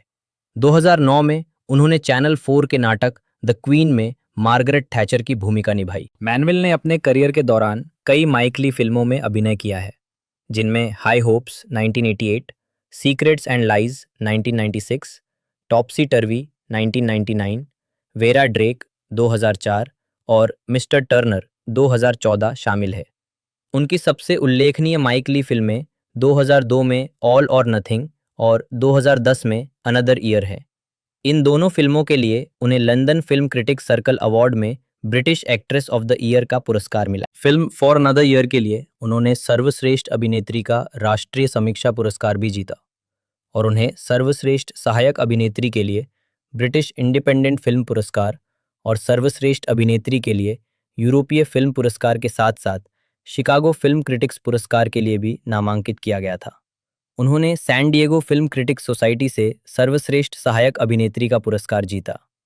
18 जनवरी 2011 को उन्हें सर्वश्रेष्ठ सहायक अभिनेत्री श्रेणी में बाफ्टा नामांकन प्राप्त हुआ। 7 फरवरी 2011 को चार्लीज एंजल्स की पूर्व अभिनेत्रियों जैकलिन स्मिथ और चेरिल लैड ने उन्हें movies for grown ups awards में सर्वश्रेष्ठ अभिनेत्री का पुरस्कार प्रदान किया। 2011 में मैनविल ने नेशनल थिएटर में माइक ली के नाटक ग्रीफ में अभिनय किया, जिसके लिए उन्हें सर्वश्रेष्ठ अभिनेत्री के ओलिवियर पुरस्कार के लिए नामांकित किया गया।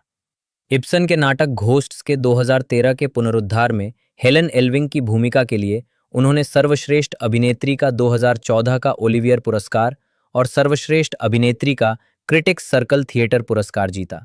वह रोमियो एंड जूलियट 2013 और मेलेफिसेंट 2014 फिल्मों में भी दिखाई दी। 2015 में उन्होंने बीबीसी ड्रामा रिवर में स्टेलन स्कार्सगार्ड के साथ अभिनय किया, जिसके लिए उन्हें सर्वश्रेष्ठ सहायक अभिनेत्री के लिए 2016 बाफ्टा टीवी पुरस्कार के लिए नामांकित किया गया। उन्होंने बीबीसी सिटकॉम मम में पीटर मुलान के साथ अभिनय किया, जिसके लिए उन्हें 2017 और 2018 में सर्वश्रेष्ठ महिला कॉमेडी प्रदर्शन के लिए बाफ्टा टीवी पुरस्कार के लिए नामांकित किया गया था।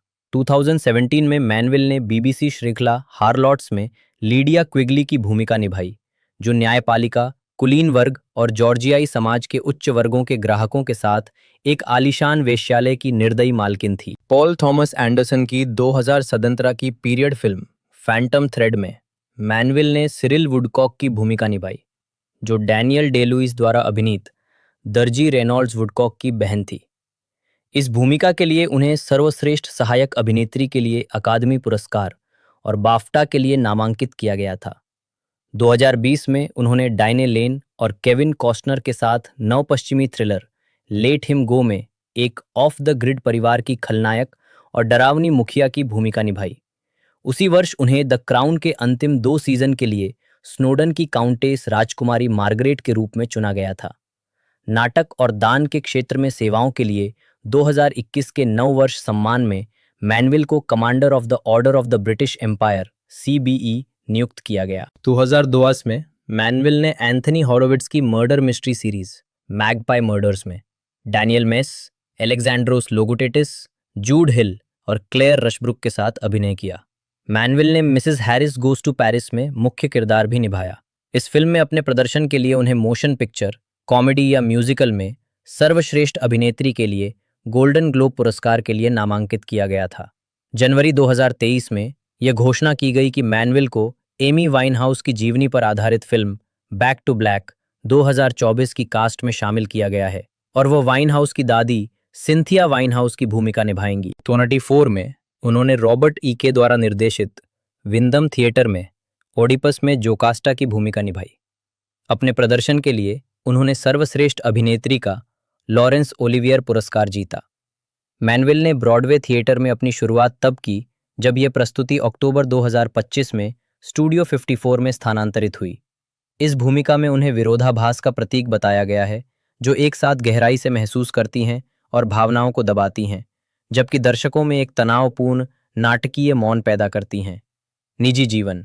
मैनविल का पहला प्रेमी अभिनेता और पूर्व ब्लू पीटर प्रस्तुतकर्ता पीटर डंकन था, जिससे वह इटालिया कॉन्टी में भाग लेने के दौरान स्टेज स्कूल में मिली थी। उनके पहले पति अभिनेता गैरी ओल्डमैन थे। दोनों 1989 में अलग हो गए। उनके बेटे अल्फी जन्म 1988 के जन्म के 3 महीने बाद। उनकी दूसरी शादी अभिनेता जो डिक्सन से हुई थी। 2007 में मैनविल अपने बेटे के साथ ईस्ट ग्रिंस्टेड, वेस्ट ससेक्स में रह रही थी। मैनविल की बहन ब्रेंडा, जो उनसे 9 साल बड़ी थी, की मस्तिष्क ट्यूमर से मृत्यु हो गई। उनकी बहन के पति और 2 बेटियों की हंटिंगटन रोग से मृत्यु हो गई। 2020 में उन्होंने कोविड-19 महामारी के दौरान साथी अभिनेताओं का समर्थन करने के लिए इक्विटी बेनेवोलेंट फंड के लिए एक मोनोलॉग दिया। मैनविल को नाटक के क्षेत्र में सेवाओं के लिए 2015 के जन्मदिन सम्मान में order of the British Empire (OBE) के अधिकारी के रूप में नियुक्त किया गया था और नाटक और दान के क्षेत्र में सेवाओं के लिए 2021 के नए साल के सम्मान में order of the British Empire (CBE) के कमांडर के पद पर पदोन्नत किया गया था। फरवरी 2024 में वो BBC रेडियो 4 के डेजर्ट आइलैंड डिस्क कार्यक्रम में अतिथि थीं, जहां उनके द्वारा चुने गए गीतों में ईवा कैसिडी द्वारा रिकॉर्ड किया गया over the rainbow, dusty Springfield द्वारा रिकॉर्ड किया गया यू डोंट हैव टू से यू लव मी और एडेल द्वारा रिकॉर्ड किया गया make you feel my love शामिल थे।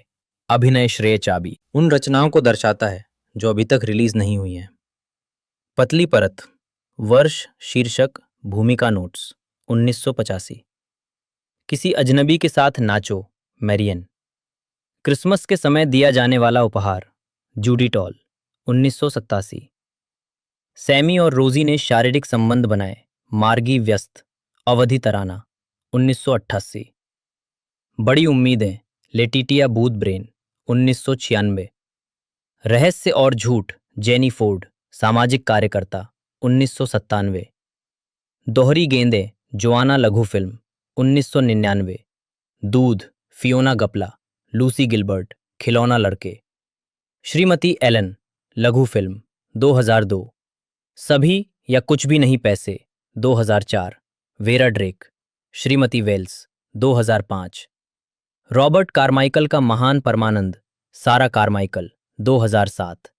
रिचर्ड, मेरा बॉयफ्रेंड है माँ, चमक झील, 2008। एस्कॉर्ट लेस्ली, लघु फिल्म, 2009। एक क्रिसमस कैरोल, श्रीमती क्रैचिट। आत्महत्या करने वाला व्यक्ति, पार्षद डीकिंस, लघु फिल्म, 2010। एक और साल, मेरी गर्भाशय, Judith. Dame Imelda Mary Philomena Bernadette Staunton एक अंग्रेजी अभिनेत्री और गायिका है। Royal academy of dramatic art में प्रशिक्षण प्राप्त करने के बाद स्टांटन ने 1976 में रिपर्टरी थिएटर में अपना करियर शुरू किया और वेस्ट एंड और पूरे यूके में विभिन्न थिएटर प्रस्तुतियों में अभिनय किया। अपने करियर के दौरान उन्हें कई पुरस्कार मिले हैं, जिनमें एक ब्रिटिश अकादमी फिल्म पुरस्कार, 5 लॉरेंस ओलिवियर पुरस्कार, साथ ही 1 अकादमी पुरस्कार, 3 ब्रिटिश अकादमी टेलीविजन पुरस्कार, 3 गोल्डन ग्लोब पुरस्कार और 3 एमी पुरस्कारों के लिए नामांकन शामिल है। लंदन के मंच पर उन्हें लॉरेंस ओलिवियर पुरस्कार के लिए 14 बार नामांकित किया गया है, जिसमें उन्होंने a chorus of disapproval, the corn is green, 1985 में अपने अभिनय के लिए सर्वश्रेष्ठ सहायक भूमिका का पुरस्कार जीता। इसके बाद उन्होंने into the woods, 1991, Sweeney Todd, 2013, gypsy, 2016 और हेलो डॉली, 2024 जैसे संगीत नाटकों में अपनी भूमिकाओं के लिए सर्वश्रेष्ठ अभिनेत्री का पुरस्कार जीता। उन्हें the beggars opera, 1982, the wizard of ओज, 1988, uncle Vanya, 1988, guys and dolls, 1997, entertaining mister Sloane, 2010, good people, 2015 और फॉलिस, 2018 के लिए भी ओलिवियर पुरस्कार के लिए नामांकित किया गया था। फिल्म जगत में स्टैंटन ने Peter friends, 1992, much ado about nothing, 1993, sense and sensibility, 1995 और शेक्सपियर इन लव, 1998 जैसी फिल्मों में शुरुआती भूमिकाएं निभाई। वेरा ड्रेक 2004 में एक श्रमिक वर्ग की महिला की मुख्य भूमिका निभाने के लिए स्टैंटन को बाफ्टा पुरस्कार मिला। बाद में 2007 और 2010 में हैरी पॉटर की 2 फिल्मों में डोलोरेस एम्ब्रीज की भूमिका निभाने के लिए उन्हें प्रसिद्धि मिली। उन्होंने Naini McAfee 2005, another Year 2010, pride 2014 और डाउनटन एबे 2019 में भी अभिनय किया और चिकन रन 2000, आर्थर क्रिसमस 2011 और पेडिंगटन 2014 में अपनी आवाज़ दी। टेलीविज़न पे स्टैंटन ने अप द गार्डन पाथ और इज इट लीगल जैसे सिटकॉम में अभिनय किया। उन्हें HBO television film the girl में अल्मा हिचकॉक और नेटफ्लिक्स ऐतिहासिक श्रृंखला द क्राउन में महारानी एलिजाबेथ द्वितीय के किरदारों के लिए प्राइम टाइम एमी अवार्ड और ब्रिटिश अकेडमी टेलीविज़न अवार्ड के लिए नामांकित किया गया था। स्टैंटन ने Antonia and Jane, citizen X, David Copperfield, my family and other animals, Cranford और फ्लैश एंड ब्लड में भी भूमिकाएं निभाई। प्रारंभिक जीवन और शिक्षा। स्टॉन्टन का जन्म उत्तरी लंदन के आर्चवे में हुआ था। वो अपनी माता ब्रीडी, जो एक हेयर ड्रेसर थी, और जोसेफ स्टॉन्टन, जो एक मजदूर थे, की इकलौती संतान थी। वे स्टॉन्टन की मां के सैलून के ऊपर रहते थे। उनके माता पिता आयरलैंड के काउंटी मेयो से आए अप्रवासी थे। उनके पिता बेलीवेरी से और उनकी मां बोहोला से थी। उनकी मां एक संगीतकार थीं और आयरिश शो बैंड में बजाती थी। हालांकि वो संगीत पढ़ना नहीं जानती थी, लेकिन वो अकॉर्डियन या फिडल पर लगभग कोई भी धुन सुनकर बजा सकती थी। जब स्टॉन्टन किशोरावस्था में थी, तब उनके माता पिता अलग हो गए और बाद में दोनों ने नए साथी ढूंढ लिए। ला सेंट यूनियन कैथलिक स्कूल में एक छात्रा के रूप में स्टॉन्टन ने अपने वाक्पटुता शिक्षक के साथ नाटक की कक्षाएं ली और स्कूल के नाटकों में मुख्य भूमिकाएं निभाई, जिनमें द बेगर्स ओपेरा में पॉली पीचम की भूमिका भी शामिल थी। अपने शिक्षक द्वारा प्रोत्साहित होकर उन्होंने नाटक स्कूलों के लिए ऑडिशन दिया, जबकि central school of speech and drama और Guildhall school of music and drama ने उन्हें प्रस्ताव नहीं दिए। उन्हें 18 वर्ष की आयु में royal academy of dramatic art में स्वीकार कर लिया गया। अभिनय करियर 1976-1999। करियर की शुरुआत और शुरुआती भूमिकाएं। स्टॉन्टन ने 1976 में राडा से स्नातक की उपाधि प्राप्त की। फिर 6 साल ब्रिटिश रिपोर्टरी थिएटर में बिताए, जिसमें एक्सेटर के नॉर्थ कॉर्ट थिएटर में बिताया गया समय भी शामिल है, जहां उन्होंने शॉ के सेंट जोन 1979 में मुख्य भूमिका निभाई। इसके बाद उन्होंने नेशनल थिएटर में भूमिकाएं निभाई, जिनमें द बेगर्स ओपेरा 1982 में लूसी लॉकेट की भूमिका भी शामिल है, जिसके लिए उन्हें संगीत में सर्वश्रेष्ठ मुख्य अभिनेत्री और थिएटर में वर्ष की सबसे होनहार नवोदित कलाकार के लिए ओलिवियर पुरस्कार नामांकन प्राप्त हुए। उन्होंने नेशनल थिएटर में गाइज एंड डॉल्स के 2 पुनरुद्धार में भी अभिनय किया। पहला 1982 में, जिसमें उनकी मुलाकात उनके पति जिम कार्टर से हुई, और दूसरा 1996 में, जिसमें उन्होंने मिस एडिलेड की भूमिका निभाई और संगीत में सर्वश्रेष्ठ अभिनेत्री के लिए ओलिवियर पुरस्कार के लिए नामांकित हुई। 1985 में स्टॉन्टन ने द ओल्ड विक में द कॉर्न इज ग्रीन और नेशनल थिएटर में अ कोरस ऑफ डिसअप्रूवल, दोनों में अपने काम के लिए सर्वश्रेष्ठ सहायक भूमिका के लिए अपना पहला लॉरेंस ओलिवियर पुरस्कार जीता। उन्होंने बार्बिकन सेंटर में रॉयल शेक्सपियर कंपनी के 1987 के द विजर्ड ऑफ ऑज के पुनरुद्धार में डोरोथी गेल की भूमिका भी निभाई, जिसके लिए उन्हें सर्वश्रेष्ठ अभिनेत्री के लिए एक और ओलिवियर नामांकन मिला।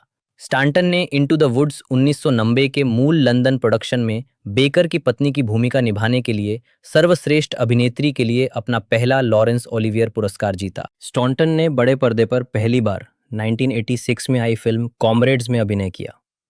इसके बाद वे 1991 में आई फिल्म एंटोनिया एंड जैन और 1992 में आई फिल्म पीटर्स फ्रेंड्स में नजर आईं।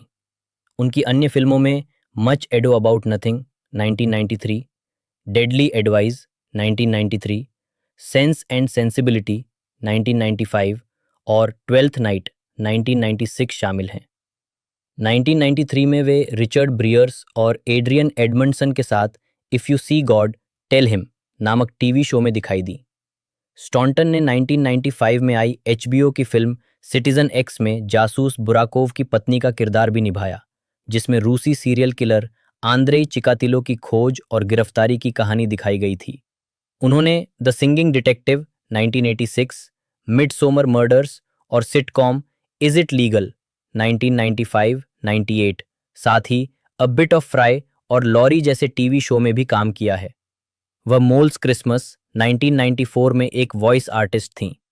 स्टॉन्टन ने शेक्सपियर इन लव के लिए 1998 में सर्वश्रेष्ठ कलाकार प्रदर्शन के लिए स्क्रीन एक्टर्स गिल्ड पुरस्कार साझा किया। रेडियो पर उन्होंने जासूसी drama series Julie and Phil investigates में मुख्य भूमिका निभाई। Comedy series up the garden path में इजी कॉमिन की भूमिका निभाई, जिसे बाद में आईटीवी पर प्रसारित किया गया और स्टैंटन ने उसी भूमिका को दोहराया।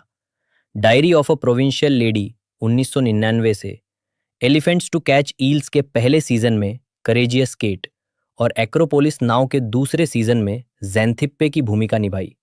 उन्होंने द्वितीय विश्व युद्ध के बाद की रहस्यमयी सीरीज डाउनटन डर्विश में अन्ना मैसी के साथ और द पैट्रिक एंड मॉरीन में भी म्यूजिक एक्सपीरियंस में पैट्रिक बार्लो के साथ अभिनय किया। उन्होंने बीबीसी रेडियो 4 के लिए 5 भागों प्रत्येक 15 मिनट में प्रसारित the school days of Nigel Molesworth में एक स्कूली छात्र की मुख्य भूमिका निभाई। 2000-2011 वेरा ड्रेक और हैरी पॉटर फिल्में। 2011 में Harry Potter and the deathly halos part 2 के प्रीमियर पर स्टांटन। इस दौरान उन्होंने chicken run, another life, bright young things, Nanny McPhee, freedom writers और हाउ अबाउट यू में अभिनय किया। 2004 में माइक ली की फिल्म वेरा ड्रेक में मुख्य भूमिका निभाने के लिए उन्हें यूरोपीय फिल्म पुरस्कार, बाफ्टा और वेनिस फिल्म महोत्सव में सर्वश्रेष्ठ अभिनेत्री का सम्मान मिला, जिसने सर्वश्रेष्ठ फिल्म का पुरस्कार भी जीता। इसी भूमिका के लिए उन्हें सर्वश्रेष्ठ अभिनेत्री के लिए अकादमी पुरस्कार, सर्वश्रेष्ठ अभिनेत्री मोशन पिक्चर ड्रामा के लिए गोल्डन ग्लोब पुरस्कार और मुख्य भूमिका में महिला अभिनेत्री द्वारा उत्कृष्ट प्रदर्शन के लिए स्क्रीन एक्टर्स गिल्ड पुरस्कार के लिए पहली बार नामांकित किया गया। उन्होंने 2005 में लिटिल ब्रिटेन में मिसेस मीड की अतिथि भूमिका निभाई थी और 2007 में मिसेस गैस्किल के उपन्यासों पर आधारित बीबीसी की 5 भाग वाली श्रृंखला क्रैनफोर्ड में स्वतंत्र विचारक गपशप करने वाली मिस पोल की भूमिका निभाई थी। स्टॉन्टन ने Harry Potter and the order of the Phoenix में डोलोरेस एम्ब्रीज की भूमिका निभाई, जिसके लिए उन्हें व्यापक प्रशंसा मिली। उन्हें London film critic circle awards में British actress in a supporting role श्रेणी में नामांकित किया गया था। स्टॉन्टन ने 2010 में Harry Potter and the deathly halos part 1 में डोलोरेस एम्ब्रीज के रूप में अपनी भूमिका दोहराई। 2011 में उन्होंने साइकोविल की दूसरी श्रृंखला में ग्रेस एंड्रयूज की भूमिका निभाई। अन्य फिल्म भूमिकाओं में 2008 की film a bunch of amateurs शामिल है, जिसमें उन्होंने बर्ट रेनॉल्ड्स, डेरेक जैकोबी और सैमंथा बॉन्ड के साथ अभिनय किया, और एंग ली की टेकिंग वुडस्टॉक 2009 में सोनिया टीचबर्ग का किरदार निभाया। स्टैंटन ने टिम बर्टन की एलिस इन वंडरलैंड 2010 में बात करने वाले फूलों को आवाज़ दी और 2011 में भूतिया फिल्म द अवेकनिंग में मुख्य भूमिकाओं में से एक निभाई। इसके बाद के 20 वर्षों में स्टैंटन ने मुख्य रूप से नाटकों में भूमिकाएं निभाईं, जिनमें अंकल वान्या 1988 में सोनिया, एंटरटेनिंग मिस्टर स्लोएन 2009 में कैथ और गुड पीपल 2014 शामिल हैं, जिसके लिए उन्हें नाटक में सर्वश्रेष्ठ अभिनेत्री के लिए ओलिवियर नामांकन प्राप्त हुआ। उन्होंने अल्मेडा थिएटर में 2 प्रस्तुतियों में भी अभिनय किया। पहली बार 2007 में फ्रैंक मैगिनन्स के नाटक there came a gypsy riding के प्रीमियर में, और दूसरी बार 2011 में एडवर्ड एल्बी के नाटक अ डेलिकेट बैलेंस के पुनरुद्धार में। 2011 में उन्होंने डॉक्टर हू के बेहद प्रशंसित और सर्वश्रेष्ठ नाटकीय प्रस्तुति लघु रूप के लिए ह्यूगो पुरस्कार के लिए नामांकित episode the girl who waited में इंटरफेस की आवाज़ दी। 2012 में उन्होंने HBO television film the girl में एल्फ्रेड हिचकॉक की पत्नी अल्मा रेविल की भूमिका निभाई, जिसमें टोबी जोन्स और सियाना मिलर भी थे। उनके इस प्रदर्शन के लिए उन्हें बाफ्टा टेलीविजन पुरस्कार और प्राइम टाइम एमी पुरस्कार के लिए नामांकित किया गया। 2012-2019 संगीत रंगमंच में वापसी। हाल ही में स्टैंटन ने चिचेस्टर फेस्टिवल थिएटर के 2 प्रस्तुतियों में अभिनय किया है। 2011 और 2012 के बीच स्टीफन सॉन्डहाइम के स्वेनी टॉड के पुनरुद्धार में उन्होंने मिसेस लवेट की भूमिका निभाई, जिसमें उनके साथ माइकल बॉल मुख्य भूमिका में थे। इसके बाद 2014 और 2015 के बीच उन्होंने जिप्सी के पुनरुद्धार में रोज की भूमिका निभाई। दोनों प्रस्तुतियों को लंदन में समीक्षकों और व्यावसायिक रूप से खूब सराहा गया। स्टैंटन ने इन दोनों प्रस्तुतियों के लिए क्रमशः 2013 और 2016 में सर्वश्रेष्ठ अभिनेत्री के लिए अपना दूसरा और तीसरा ओलिवियर पुरस्कार जीता।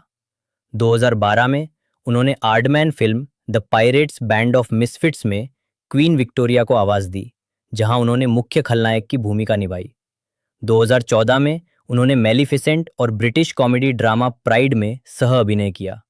2014 के अंत में उन्होंने माइकल बॉन्ड की पेडिंगटन बियर किताबों पर आधारित फिल्म पेडिंगटन में अपनी आवाज़ दी। स्टैंटन और उनके हैरी पॉटर के सह कलाकार माइकल गैम्बन ने क्रमशः पेडिंगटन की मौसी लूसी और चाचा पास्तुजो को आवाज़ दी। स्टैंटन 2017 में लंदन के वेस्ट एंड स्थित हेरोल्ड पिंटर थिएटर में who's afraid of Virginia Woolf नाटक में मार्था की भूमिका में लौटी, जहां उन्होंने कॉनलेथ हिल, ल्यूक ट्रेडवे और इमोजिन पूट्स के साथ अभिनय किया। इस नाटक का प्रसारण 18 मई 2017 को नेशनल थिएटर लाइव पर किया गया था। स्टैंटन ने स्टीफन सॉन्डहाइम के फॉलिस के 2017 के नेशनल थिएटर पुनरुद्धार में सैली की भूमिका निभाई, जिसमें जेनी डी ने फिलिस और फिलिप क्वास्ट ने बेन की भूमिका निभाई। इस शो का प्रसारण 16 नवंबर 2017 को नेशनल थिएटर लाइव पहल के माध्यम से किया गया था। अगस्त 2018 में एक घोषणा में पता चला कि स्टैंटन डाउनटन एबे के मूल अभिनेताओं के साथ जुड़ने वाले नए कलाकारों में शामिल होंगी, जिसकी मुख्य फोटोग्राफी लगभग उसी समय शुरू हुई थी। 2020 वर्तमान द क्राउन और थिएटर में भूमिकाएं। मई 2020 से स्टैंटन एप्पल टीवी प्लस की कॉमेडी सीरीज ट्राइंग में मुख्य भूमिका निभा रही हैं। पहले सीजन का प्रीमियर 1 मई 2020 को हुआ और दूसरे सीजन का प्रीमियर 14 मई 2021 को हुआ और शो को तीसरे सीजन के लिए पहले ही नवीनीकृत कर दिया गया है। 31 जनवरी 2020 को यह घोषणा की गई कि वह समीक्षकों द्वारा प्रशंसित नेटफ्लिक्स सीरीज द क्राउन के 5वें सीजन में महारानी एलिजाबेथ द्वितीय की भूमिका निभाएंगी। 9 जुलाई 2020 को यह घोषणा की गई कि सीरीज को छठे और अंतिम सीजन तक बढ़ा दिया गया है, जिसमें स्टैंटन एक बार फिर महारानी की भूमिका निभाएंगी। 5वें सीजन में स्टैंटन के प्रदर्शन ने उन्हें गोल्डन ग्लोब अवार्ड और बाफ्टा टेलीविजन अवार्ड के लिए नामांकित किया। छठे सीजन में उनके प्रदर्शन ने उन्हें एक और गोल्डन ग्लोब अवार्ड और प्राइम टाइम एमी अवार्ड के लिए नामांकित किया। स्टैंटन ने बताया है कि वो 8 सितंबर 2022 को महारानी एलिजाबेथ द्वितीय की मृत्यु के दिन द क्राउन के लिए दृश्यों की शूटिंग कर रही थी और उन्हें और उनकी सह कलाकार लेस्ली मैनविल को शूटिंग के दौरान इस खबर की जानकारी मिली और उन्होंने शोक की अवधि का पालन करने से पहले उस दिन की शूटिंग पूरी करने का विकल्प चुना। 2024 की गर्मियों में स्टैंटन ने लंदन पैलेडियम में संगीत नाटक हेलो डॉली के पुनरुद्धार में डॉली गैलागर लेवी की भूमिका निभाई। स्टैंटन के प्रदर्शन ने उन्हें संगीत में सर्वश्रेष्ठ अभिनेत्री के लिए एक और लॉरेंस ओलिवियर पुरस्कार दिलाए। स्टैंटन ने जूलिया डोनाल्डसन की कई बच्चों की किताबों के पूर्ण ऑडियो बुक संस्करणों का वर्णन किया है, जिनमें the Gruffalo child, monkey puzzle, the snail and the whale, stickman और जोग, साथ ही अन्य बच्चों की किताबें शामिल हैं। 2014 में उन्होंने अपने पति जिम कार्टर और शो ऑफ हैंड्स के साथ मिलकर प्रथम विश्व युद्ध से प्रेरित गीतों और कविताओं का एक album centenary words and music of the great war तैयार किया। स्टैंटन ने 2025 में यूनिवर्सल एपिक यूनिवर्स में खुलने वाले Harry Potter and the battle at the ministry आकर्षण के लिए डोलोरेस एम्ब्रेस की अपनी भूमिका को दोहराया। निजी जीवन। स्टैंटन और उनके पति अभिनेता जिम कार्टर की एक बेटी है, बेसी, जिसका दिन 1993 में हुआ था। 2007 में वे बीबीसी श्रृंखला क्रैनफोर्ड में दिखाई दिए, जिसमें कार्टर ने कैप्टन ब्राउन और बेसी ने नौकरानी की भूमिका निभाई थी। वे वेस्ट हैम्पस्टेड में रहते हैं। 2025 में स्टैंटन और उनकी बेटी बेसी कार्टर ने लंदन में मिसेस वॉरेन प्रोफेशन के एक प्रोडक्शन में सह अभिनय किया। 2014 में स्टैंटन के कुत्ते मॉली ने 6 अक्टूबर से 8 नवंबर तक चिचेस्टर फेस्टिवल थिएटर में जिप्सी में चौसी कुत्ते के रूप में अभिनय किया। स्टैंटन ने मामा रोज की मुख्य भूमिका निभाई। राजनीतिक दृष्टिकोण। स्टैंटन ने 2024 के यूनाइटेड किंगडम आम चुनाव में लेबर पार्टी का समर्थन किया। Staunton Bill Nighy, Jools Holland और कैथी बर्ग के साथ उत्तरी यॉर्कशायर के माल्टन में एक नए कला केंद्र मिल्टन रूम्स की संरक्षक भी हैं। वह वॉर्सेस्टर के स्वान थिएटर की भी संरक्षक हैं, जहां उन्होंने अभिनय की शुरुआत की थी। साथ ही वो रचनात्मक स्वास्थ्य charity breathe arts health research का नेतृत्व भी करती हैं। तो मेलाफिसेंट का जो पार्ट 1 है वो हमें 2014 में तकरीबन देखने को मिला था और उसमें 100 से 150 मिलियन के बीच में बजट था और 765.5 मिलियन का इसने फ्रेंचाइजी ने यानी पार्ट 1 ने कलेक्शन दिया है। टोटल फ्रेंचाइजी बिलियन के पार गई थी 2 पार्ट के अंदर, और तीसरा पार्ट हमें अपकमिंग जैसा कि मैंने बताया देखने को मिलने वाला है। बाकी इसका कोई ऑफिशियल टीजर ट्रेलर आउट नहीं किया गया है। बाकी जितने भी जो टीजर ट्रेलर अवेलेबल हैं वो सारे के सारे फैन मेड है। ऑफिशियल टीजर ट्रेलर अभी तक रिलीज़ नहीं किया गया है। बाकी मैंने सारी कुछ इन्फॉर्मेशन आपको इस वीडियो में बता दी है। बाकी आपको और कोई इन्फॉर्मेशन जाननी हो तो नीचे कमेंट कर सकते हैं। मिलते हैं दोस्तों अगले वीडियो में।